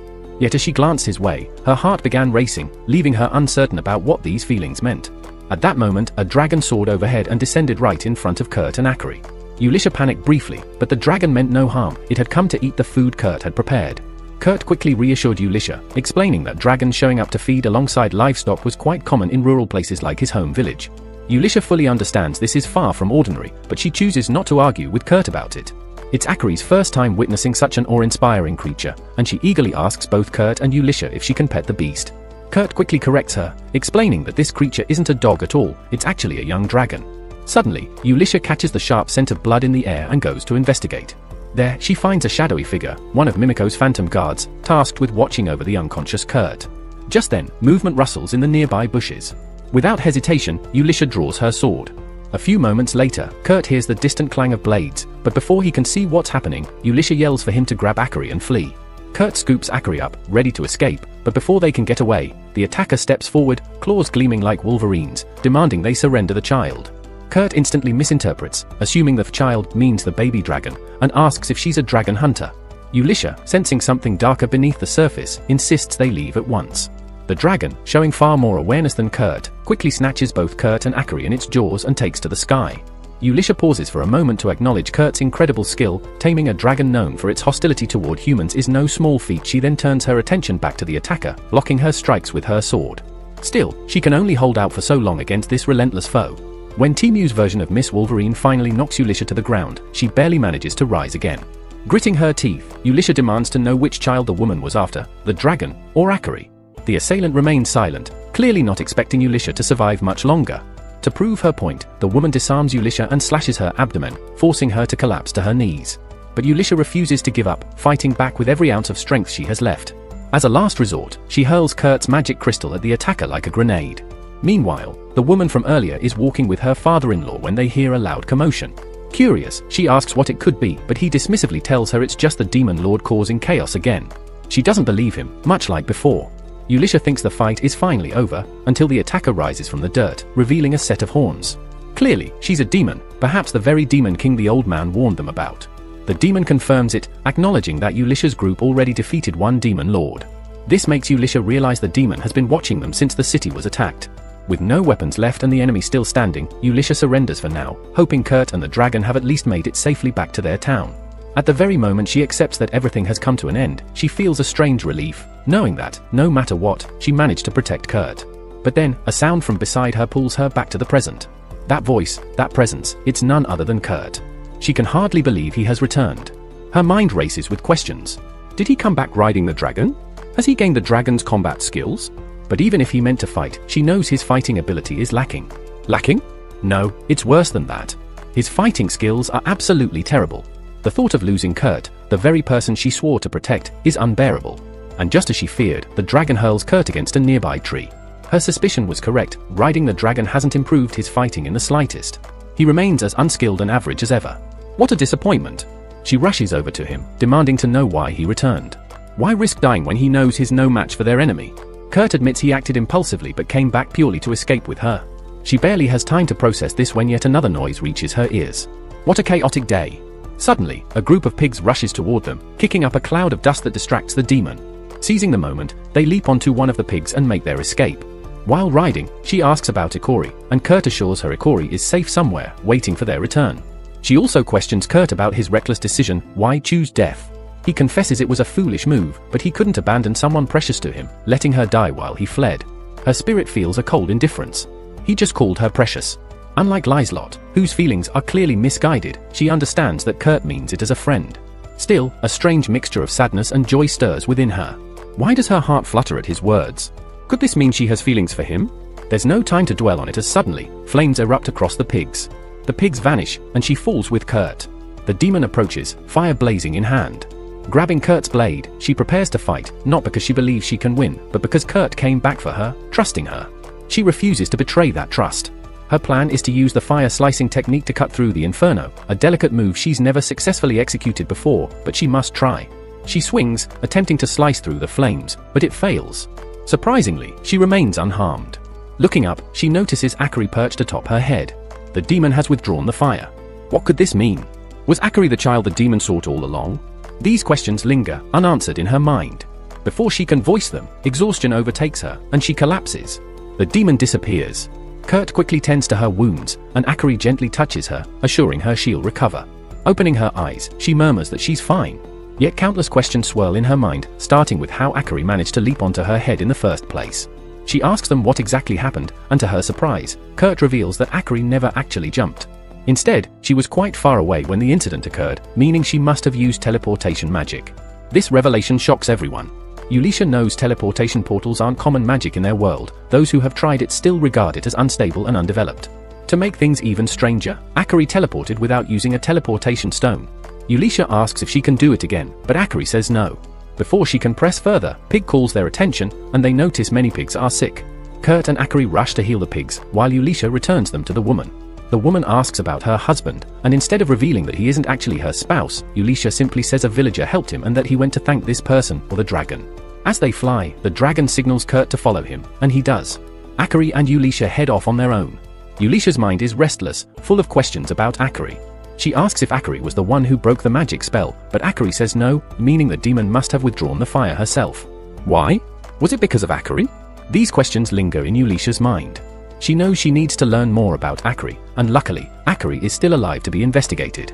Suddenly, they see the dragon returning with Kurt, and with him is a visitor, the demon. There are many questions, and the demon starts to answer.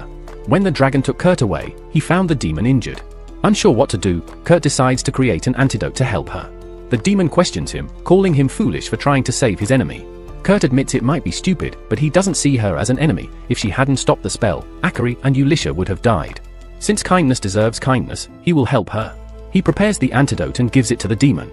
She drinks it and feels stronger for a moment before collapsing again. Kurt confesses he added a sleeping agent to the antidote, so she will rest for 3 days. Though he wants to help, the demon caused harm to his people. Even if she hunts demons, she isn't meant to harm humans. This is her punishment. The demon is stunned, but Kurt bundles her into his cart. Seeing the demon leaves Uishia feeling indifferent, she wonders if this is too risky, but she's unsure. Despite everything, Uishia returns home. After many long days away, being back feels comforting, like a long-lost piece. At home, Sina and the others greet Akari with hugs, relieved she's safe. Lysalot also comes forward to embrace her. Uishia knows she shouldn't let Lysalot and Akari get too close, but today is a joyful day, so she makes an exception. As she dwells on these thoughts, a stranger descends from the Atelier. To make matters even more complicated, Lysalot introduces a new figure as the Atelier Master. She imagines this man will be the face presented to the world in place of Kurt, but Uishia is completely caught off guard. No one had told her beforehand. Poor Uishia never seems to get a moment's peace with the kids she's responsible for. Thanks for watching. Please like, share and subscribe for the next part. The new master is Rakuto, who expresses his gratitude to Kurt for building such a remarkable atelier. Rakuto encourages Kurt to continue his efforts and stay committed to the atelier's growth. Yet Uishia begins to feel uneasy about Rakuto since Mimiko and Atelier haven't mentioned anything about him. To get a clearer picture, she asks Kurt to step inside and busy himself with dinner preparations, while sending Sina off to watch over Akari. Then she turns her attention to Rakuto, who suddenly behaves with unexpected arrogance. It quickly dawns on Uishia that this man isn't real, he's an illusion conjured by Lysa's sword, which Kurt himself had crafted. So, in a funny twist, Kurt ends up being tricked by his own magic. Nobody had asked for this, but there it is. Lysalot then explains to Uishia what inspired her creation of this confident, alpha male figure. She had imagined what Kurt might look like 2 decades down the line. Just as they're joking around, the illusion abruptly vanishes, leaving behind a note from Mimiko. The message informs Uishia that Mimiko will arrive in 3 days after finishing her investigation report on Akari. True to her word, Mimiko appears 3 days later and delivers her findings. She explains that after a detailed study, her team concluded that Akari's existence is unprecedented. She's a discovery unlike any other. Mimiko points out that while Akari shows human characteristics, certain parts of her body, such as her nails, contain a substance similar to the magical crystals used in spatial magic, a type of magic believed to be lost and unheard of in humans. Given this, Akari is considered something unique, though not necessarily dangerous. Still, Mimiko insists on caution and proposes placing a sealing curse on Akari to prevent her from using spatial magic like teleportation. She suggests bringing Akari to a research lab for further study. Kurt immediately objects, drawing a parallel between himself and Akari. If she can place her trust in him, why shouldn't she trust Akari? He highlights Akari's humility and kindness, recalling how she risked her life to aid a demon woman despite the danger. For Kurt, Akari deserves to be seen as a human friend, not as a threat simply because she wields unfamiliar powers. Kurt firmly refuses to let Mimiko take Akari away, and Uishia and Lysalot stand with him, making it clear that the three of them consider themselves Akari's protectors, her family, in every sense. Mimiko realizes that handling Akari's situation is no longer her concern, so she decides to stop interfering and stands up with the intent to check on the demon woman locked away in the basement. Kurt pleads with her not to imprison the demon, but given that demons are sworn enemies of humans, what choice does she really have? Without hesitation, Mimiko heads downstairs, injects the demon with a syringe, and wakes her from unconsciousness. The demon remains silent, explaining that warriors don't speak unless absolutely necessary. From this, Mimiko deduces that the demon must be a warrior herself. She attempts to provoke the demon, and sure enough, the demon reacts and tries to attack, though without much force. However, the magic barrier within the cell neutralizes all her abilities. Realizing just how powerless she is in this prison, the demon listens as Mimiko questions her about any nearby allies. The demon refuses to answer, insisting she will only talk to the one who defeated her.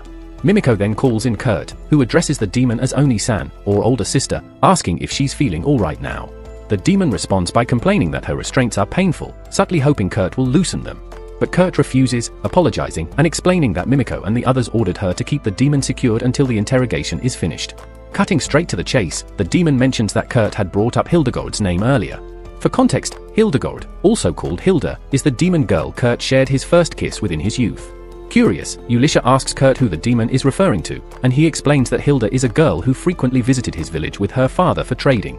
Kurt notes that both Hilda and the demon share similar horns, which is why he mentioned Hilda's name, thinking they might be connected.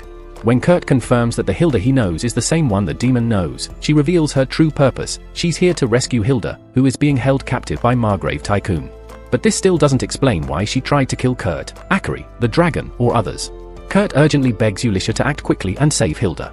However, Uishia is skeptical and demands the demon explain why she targeted Akari.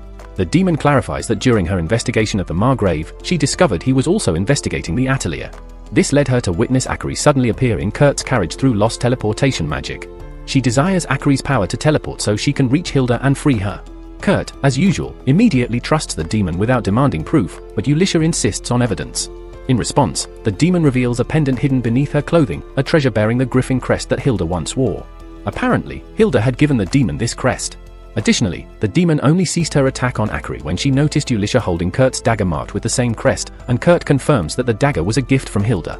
Now that everything is clear, everyone, including Mimiko, agrees on the need to rescue Hilda. However, Mimiko still refuses to let the demon go freely, for obvious reasons.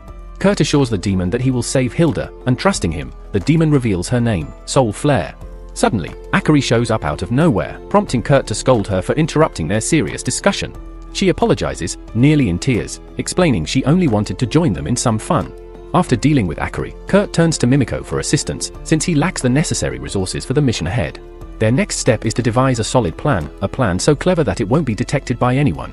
Without hesitation, Lysalot produces a map leading to Margrave Tycoon's residence. Curious, they ask how she knows so much, and she shares some background. The first Margrave to live there was Margrave Tanga. He and his wife, Farnard, passed away a decade ago after the birth of their daughter, Famil. Oddly, the daughter also died a few years back from a mysterious illness. Strange, right? Absolutely. Despite how grim the situation is with Margrave Tycoon, they must figure out a strategy. Tycoon's house isn't large, but there is one room no one is allowed to enter. Why could that be? Where else would Tycoon hide Hildegard except that locked chamber? Reports indicate he frequently brings food to this room.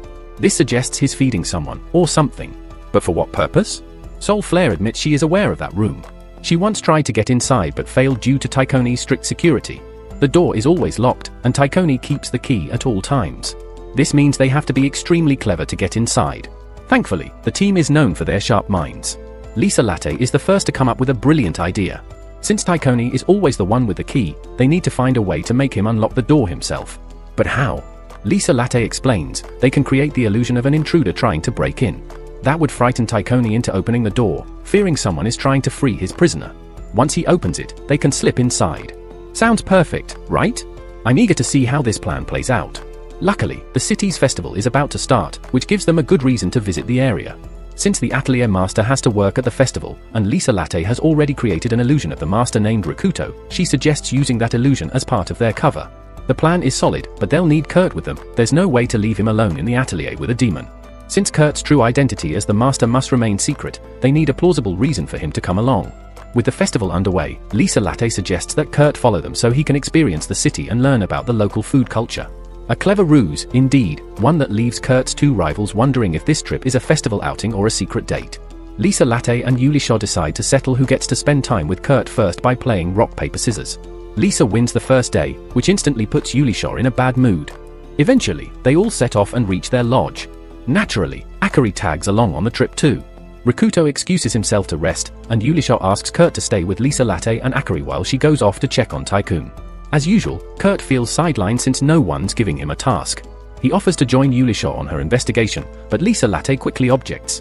This is her chance for a date, and she's not about to let Kurt ruin it. She paints a picture of how enjoyable the day will be, the festival, the show, all the fun moments. Kurt catches her enthusiasm and decides to stay with her. On their first day, Lisa takes him to the festival in the city. To make sure they don't get separated, Kurt carries Akari in his arms, asking her to hold on tight, like a little family out for a day. They pause to buy some fruit, and like any dad would, Kurt buys for Lisa and Akari but skips getting any for himself, sharing what he has with them.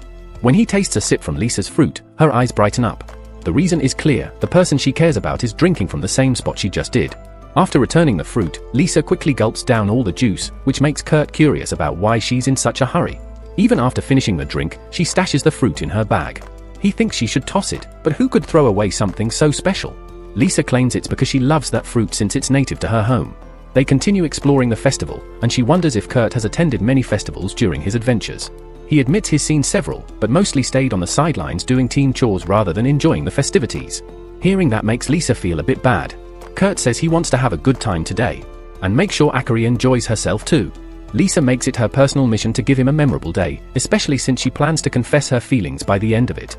They stroll through the market and compete in some events. Kurt wins at weightlifting, and Lisa claims victory in the aerial contest.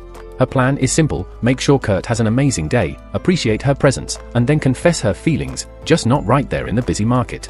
She leads him to a quiet park, where the day seems to have come to a gentle close. To her, this marks the end of their time together. He, however, had genuinely enjoyed being by her side. As the daylight fades, the world around him seems to brighten, and her words, the confession she's been holding on to, feel real and significant. She notices him standing still, eyes fixed on a building in the distance. Planning to approach him with her confession there, she moves closer, and then she sees the place he's staring at. It's Tikoni's building. Immediately, she understands what's weighing on his mind: Hildegard. Instead of letting jealousy or selfishness take over, she gently asks if he's worried about her. He admits he's not. He explains that everyone has promised to save Hildegard, and if he were worried, it would mean he doesn't trust them. Still, he can't shake the feeling of helplessness. Everyone else is taking action, but he feels stuck, unable to contribute. She tells him how he took the poison from her and managed to build the Atelier in just a day. To her, those are accomplishments worth recognizing. But he dismisses them, insisting anyone else could have done the same. They aren't remarkable. Healing someone? That's no small thing. She finds herself searching for words to uplift him, so she simply tells him she likes him, not romantically, but in the sense that everyone around him admires and cares for him. Every person in that Atelier is there because of him. They're motivated by their affection for him, not just out of obligation. That's why they're ready to go after Hildegard. To help him, because they want to. Her words sink in. He admits that he cares deeply for everyone there, and even when he feels useless, knowing he's valued by them gives him some comfort. Her heartfelt speech moves him to tears. Their tender moment is broken when Akari announces she's hungry. He reaches out to hold her, and she looks up at him. It would have been the perfect moment to confess, but she holds back. Still, seeing him smile is enough for now. Later on, Uishia asks Kurt to make her a new sword since her previous one got destroyed during the clash with the demon Soulflare. For that, they need high-grade materials. So, Uishia takes Kurt to a mining site, where he gathers some next-level resources. This time it's mithril and adamantite. Usually, forging something with those would require an ultra-specialized furnace, but Kurt, he casually uses a cooking pot like it's no big deal. A dwarven blacksmith is with them and just stands there amazed. He's never witnessed anything like it. In no time, Kurt crafts one of the finest swords ever seen, and with it, Uishia slices through a massive boulder like it's paper. The dwarf, totally stunned, admits defeat and walks off to retrain and level up his skills. Anyway, Uishia names her new blade Snowflake and thanks Kurt with a smile. He smiles back, and just like that, she's blushing, clearly smitten by his laid-back charm. The next morning at the Atelier, Uishia casually announces that she's going on a market research outing with Kurt, which is obviously a thin excuse for a date, just like what Liz did earlier. Not long after, Kurt and Uishia head out together, no Akari this time since she's still sleeping, and Uishia's honestly relieved there won't be a third wheel tagging along. As their day begins, Uishia secretly shares with us how badly she wants to outdo Liz, but the catch is, she has no idea what Liz actually did on her date with Kurt. Still, banking on her adventuring instincts, she sets out to impress him by showing him the city's lesser-known treasures. But before she can even start, their peaceful outing hits a roadblock when they run into some thugs trashing a local meat bun stand. The stall owner is on his knees, begging them to stop, and his daughter is there too, looking just as helpless. Uishia wants to help, but doing so might completely derail her time with Kurt. While she's hesitating, Kurt's already jumped into the situation without a second thought, confronting the thugs and asking what their deal is. One of the goons, who kinda looks like a pig, tells Kurt to butt out, unaware that Kurt's got literally nothing better to do and zero tolerance for bullies. In the background, Uishia realizes her romantic plans are a lost cause, Kurt's chaotic energy is just too strong, and finally resigns herself to it. So, the larger thug explains their reason for wrecking the shop. Apparently, the place sold them some terrible meat buns. Claiming to be doing a public service, they're saving others from the same fate by smashing up the place. Kurt, not buying their excuse, grabs a bun from the vendor to test it out.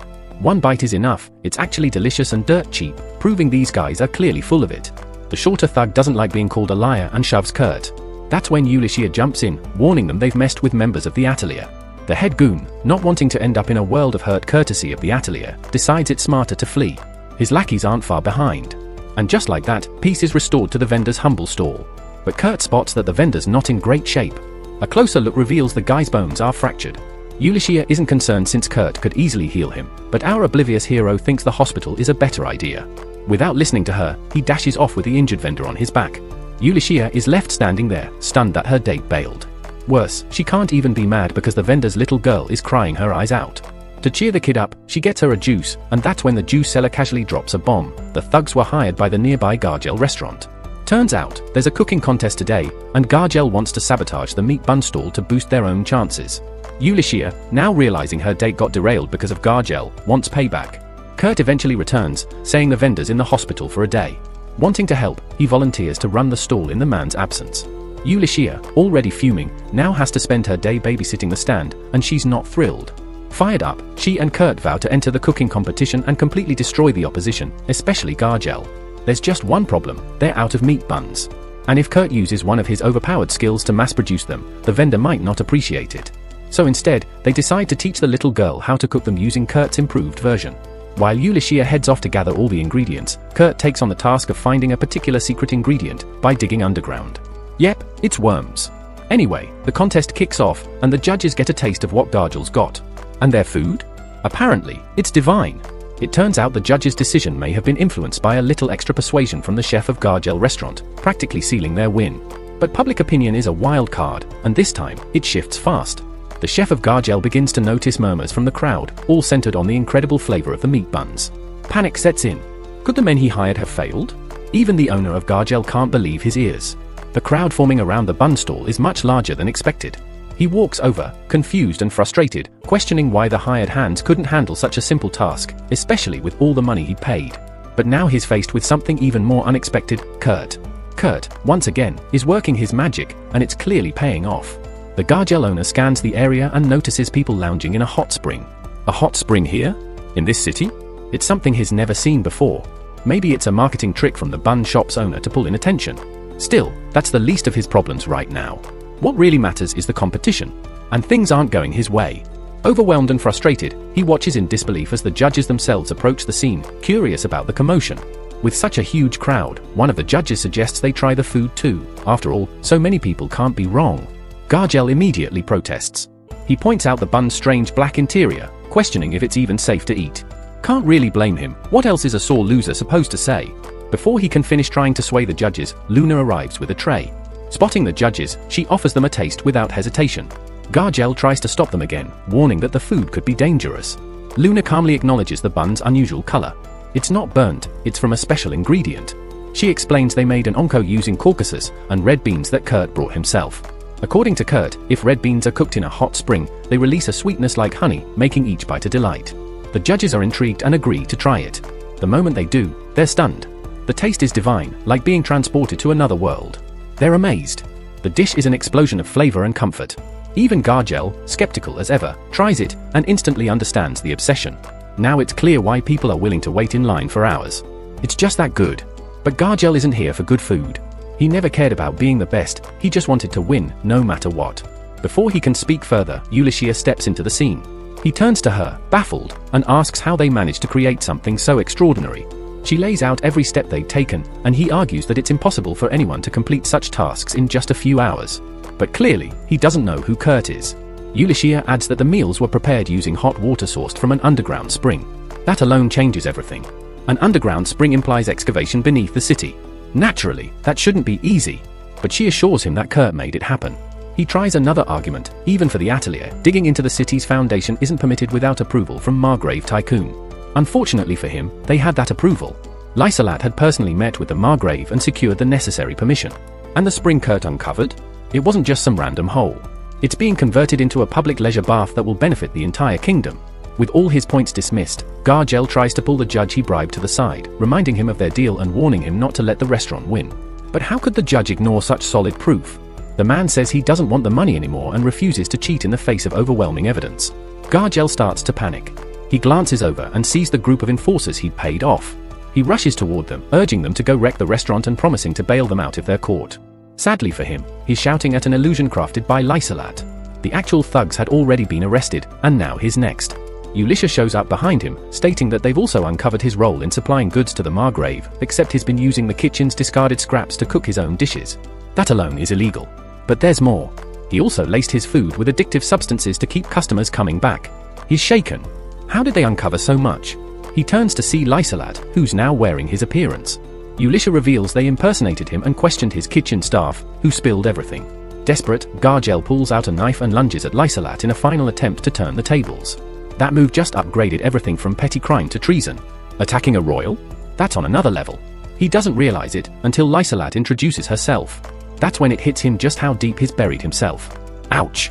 The guards haul him away as he weeps, swearing all he ever wanted was to defeat a few steamed buns. But that foolish dream has now destroyed his life. Uishia isn't satisfied with how the day ended. She'd been picturing something more romantic with Kurt. But this wasn't it. Lysalat can't help but laugh at how sideways things went. Her dreamy outing spiraled into complete mayhem.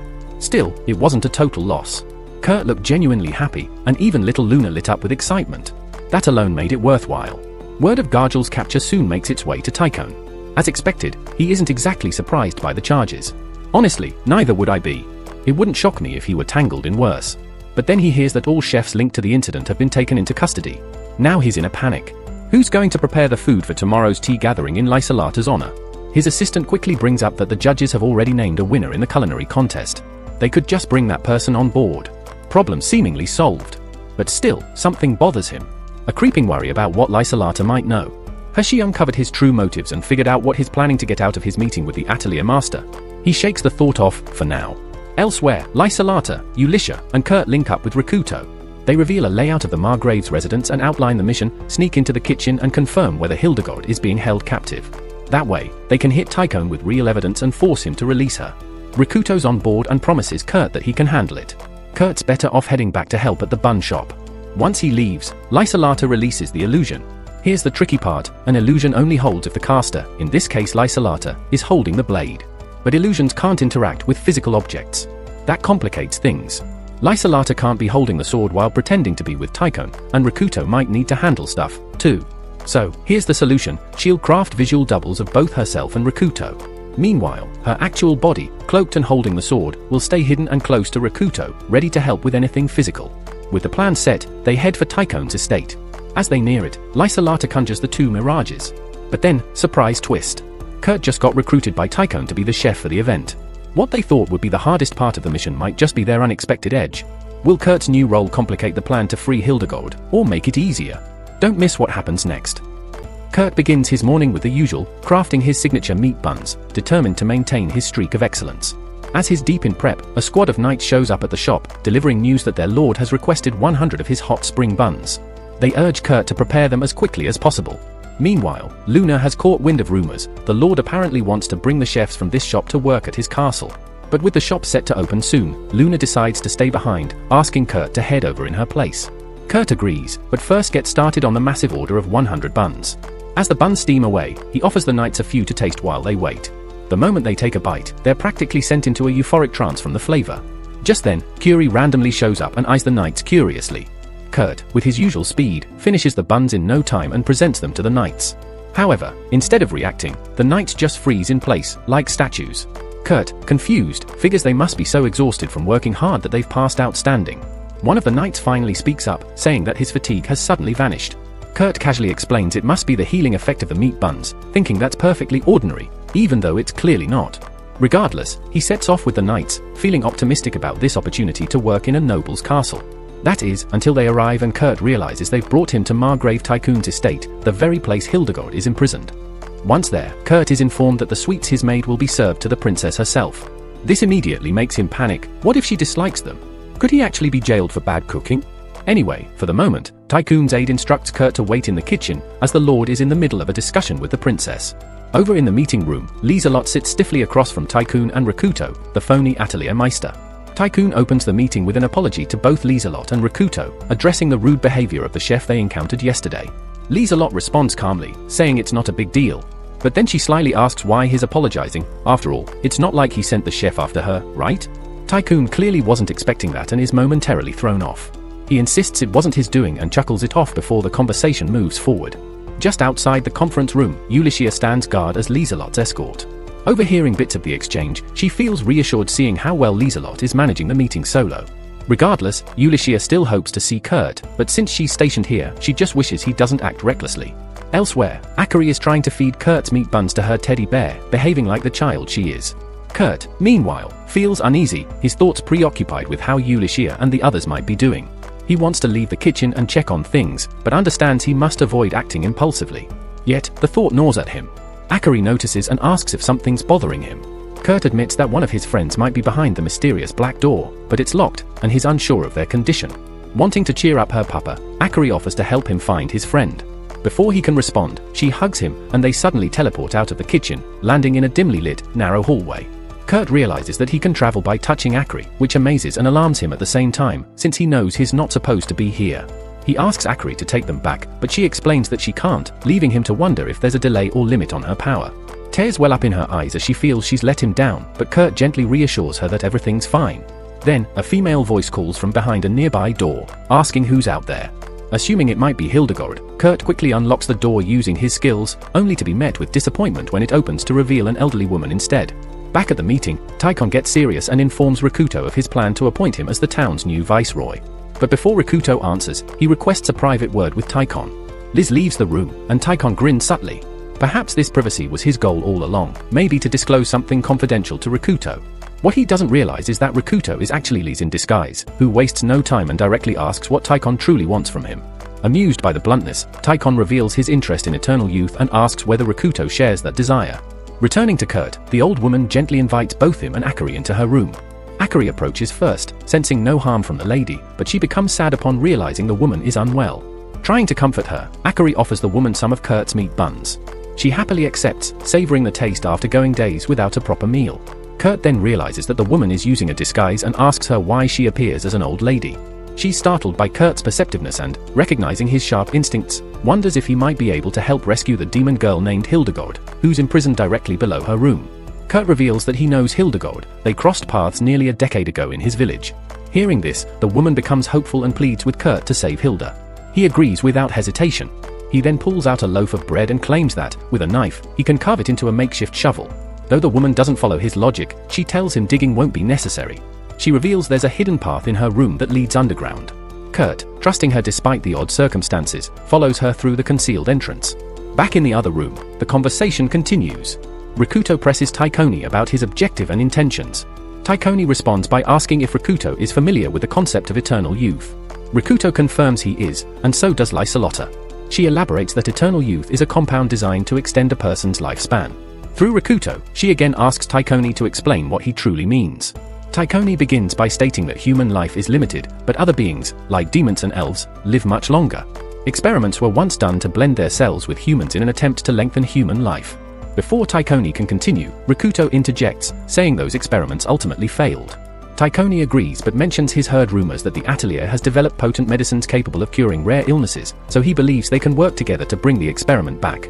Lysa realizes he must have abducted Hildegard in order to use her cells for this forbidden experiment. She considers creating an illusion to lure him to the kitchen for a rescue attempt, but instead, she chooses to gather more intel. To keep him talking, she has Rikuto bring up the fact that such experiments are now illegal and have been banned. She points out that both the government and the Poland Church have classified them as capital crimes, punishable by death. She questions why someone as powerful and wealthy as him would still be so obsessed with prolonging his life. His expression tightens, unwilling to share the real reason. Lysa suspects his motives must be unlawful. With that thought, she initiates her plan, casting the illusion of thieves to distract him and move forward with her strategy. She rushes into the room with Uishia, alerting Taikon that intruders have broken into the kitchen. He rises immediately, clearly alarmed that they may have discovered the individual he had hidden there. He instructs them to stay put, urging Uishia to watch over them, and stressing that under no circumstance should they leave the room. He dashes toward the kitchen, with Lysa trailing behind, cloaked in her illusion. Upon reaching the entrance, he notices the door is ajar and suspects the worst, that the hidden person might have been found. He pushes it open and finds the space deserted. Calling out the name Famil, he asks where she could be. Lysa, recognizing the name as that of his supposedly deceased daughter, becomes confused as to why he would be searching for someone long thought dead. She silently follows him as he continues to search the area. Noticing a nearby bed, she inspects it and picks up a single hair strand. Holding it, she uses her enhanced perception to identify the owner. Her senses confirm that someone familiar, Kurt, had recently been there. But she's puzzled. While Kurt's presence is confirmed, the strand doesn't belong to him. Elsewhere, an older-looking woman leads Kurt and Akari down into a hidden underground passage. When they arrive at the lower chamber, he spots Hildegard shackled. He calls her name, and to his astonishment, she recognizes him as well, despite how long it's been. Standing before her, she hesitantly asks if he's really the same Kurt she once knew. He confirms it, prompting Famil to undo her restraints. Once freed, she collapses. Kurt quickly catches her, concerned and asking if she's hurt or in pain. She doesn't reply. He inspects her carefully, trying to detect any physical changes. Despite a decade apart, she looks the same. He recalls how the village elders had told him to compliment any visible changes in a girl after a long time, but he can't see a single one. When he awkwardly points this out, she begins striking him over and over. She lashes out, furious that ever since he gave her that medicine when she was sick 10 years ago, she hasn't aged a day. She hasn't matured. Worse, he left her behind in the kingdom, where she was forced to live like a child. Her rage continues until Akari intervenes, calling him Dad and asking her to stop. On hearing that he has a child, her anger only deepens. While she was stuck frozen in time, he had gone on to raise a family. Still, he clarifies that he had no role in creating Akari, she simply hatched from an egg. Given his reputation, she takes his word for it and lets it slide. But she's starving, and all he can offer is some rock-hard bread. She requests it, and he hands it over. The moment she tries biting into it and fails miserably, her anger flares up again. Famil then realizes that Hildegard's youthful appearance isn't due to her being a demon but rather a result of the eternal youth potion. She asks Kurt if he could make it for her too, but he admits that he hasn't encountered the rainbow leaf in ages. Hildegard apologizes, feeling sorry for being unable to help Famil. At that moment, Kurt deduces that the older-looking woman is actually Famil, Taikon's daughter, long believed to be dead. Famil confesses that she underwent abnormal growth, which alarmed her father. Fearing public scrutiny, he faked her death to keep things hidden. But since Kurt instantly noticed her true age, she felt safe opening up to him. Kurt starts piecing things together. Why would Taikon abduct Hildegard despite her mature appearance? Kurt recalls what the Sakura gang members said before he left, and how fishy it all seemed. Taikon eventually shows up and joyfully embraces his daughter. Recognizing him, Kurt wastes no time confronting him, insisting that his actions were unacceptable. Taikon admits he has a daughter and that he'd do anything for her, though not to that extreme. But Kurt jumps to conclusions. Based on what he's analyzed, Kurt wrongly believes Taikon fell for his own daughter and ended up doing disturbing things. Taikon instantly denies it, but Kurt is unfazed. He asserts that Famil, aware of her father's intentions, took a potion to appear older. Famil refutes this, but again, Kurt doesn't listen. Since Taikon could no longer act on his obsession with his daughter, Kurt assumes he captured Hildegard as a substitute. To Kurt, this makes Taikon a pedophile. Shocked by the harsh allegation, Taikon tries to clear his name, but Kurt remains indifferent. Both men do agree on one thing: Taikon genuinely loves his daughter. She's the child his wife sacrificed herself for, and he'd go to any length to keep her alive. Hildegard, realizing Kurt's words might derail everything, quickly paralyzes him with a strike, leaving him silent and immobilized on the ground. She then turns to Famil and asks if she still intends to carry out her plan to eliminate Taikon. Famil confirms it. "What's going on here? I'm just as stunned as you are,"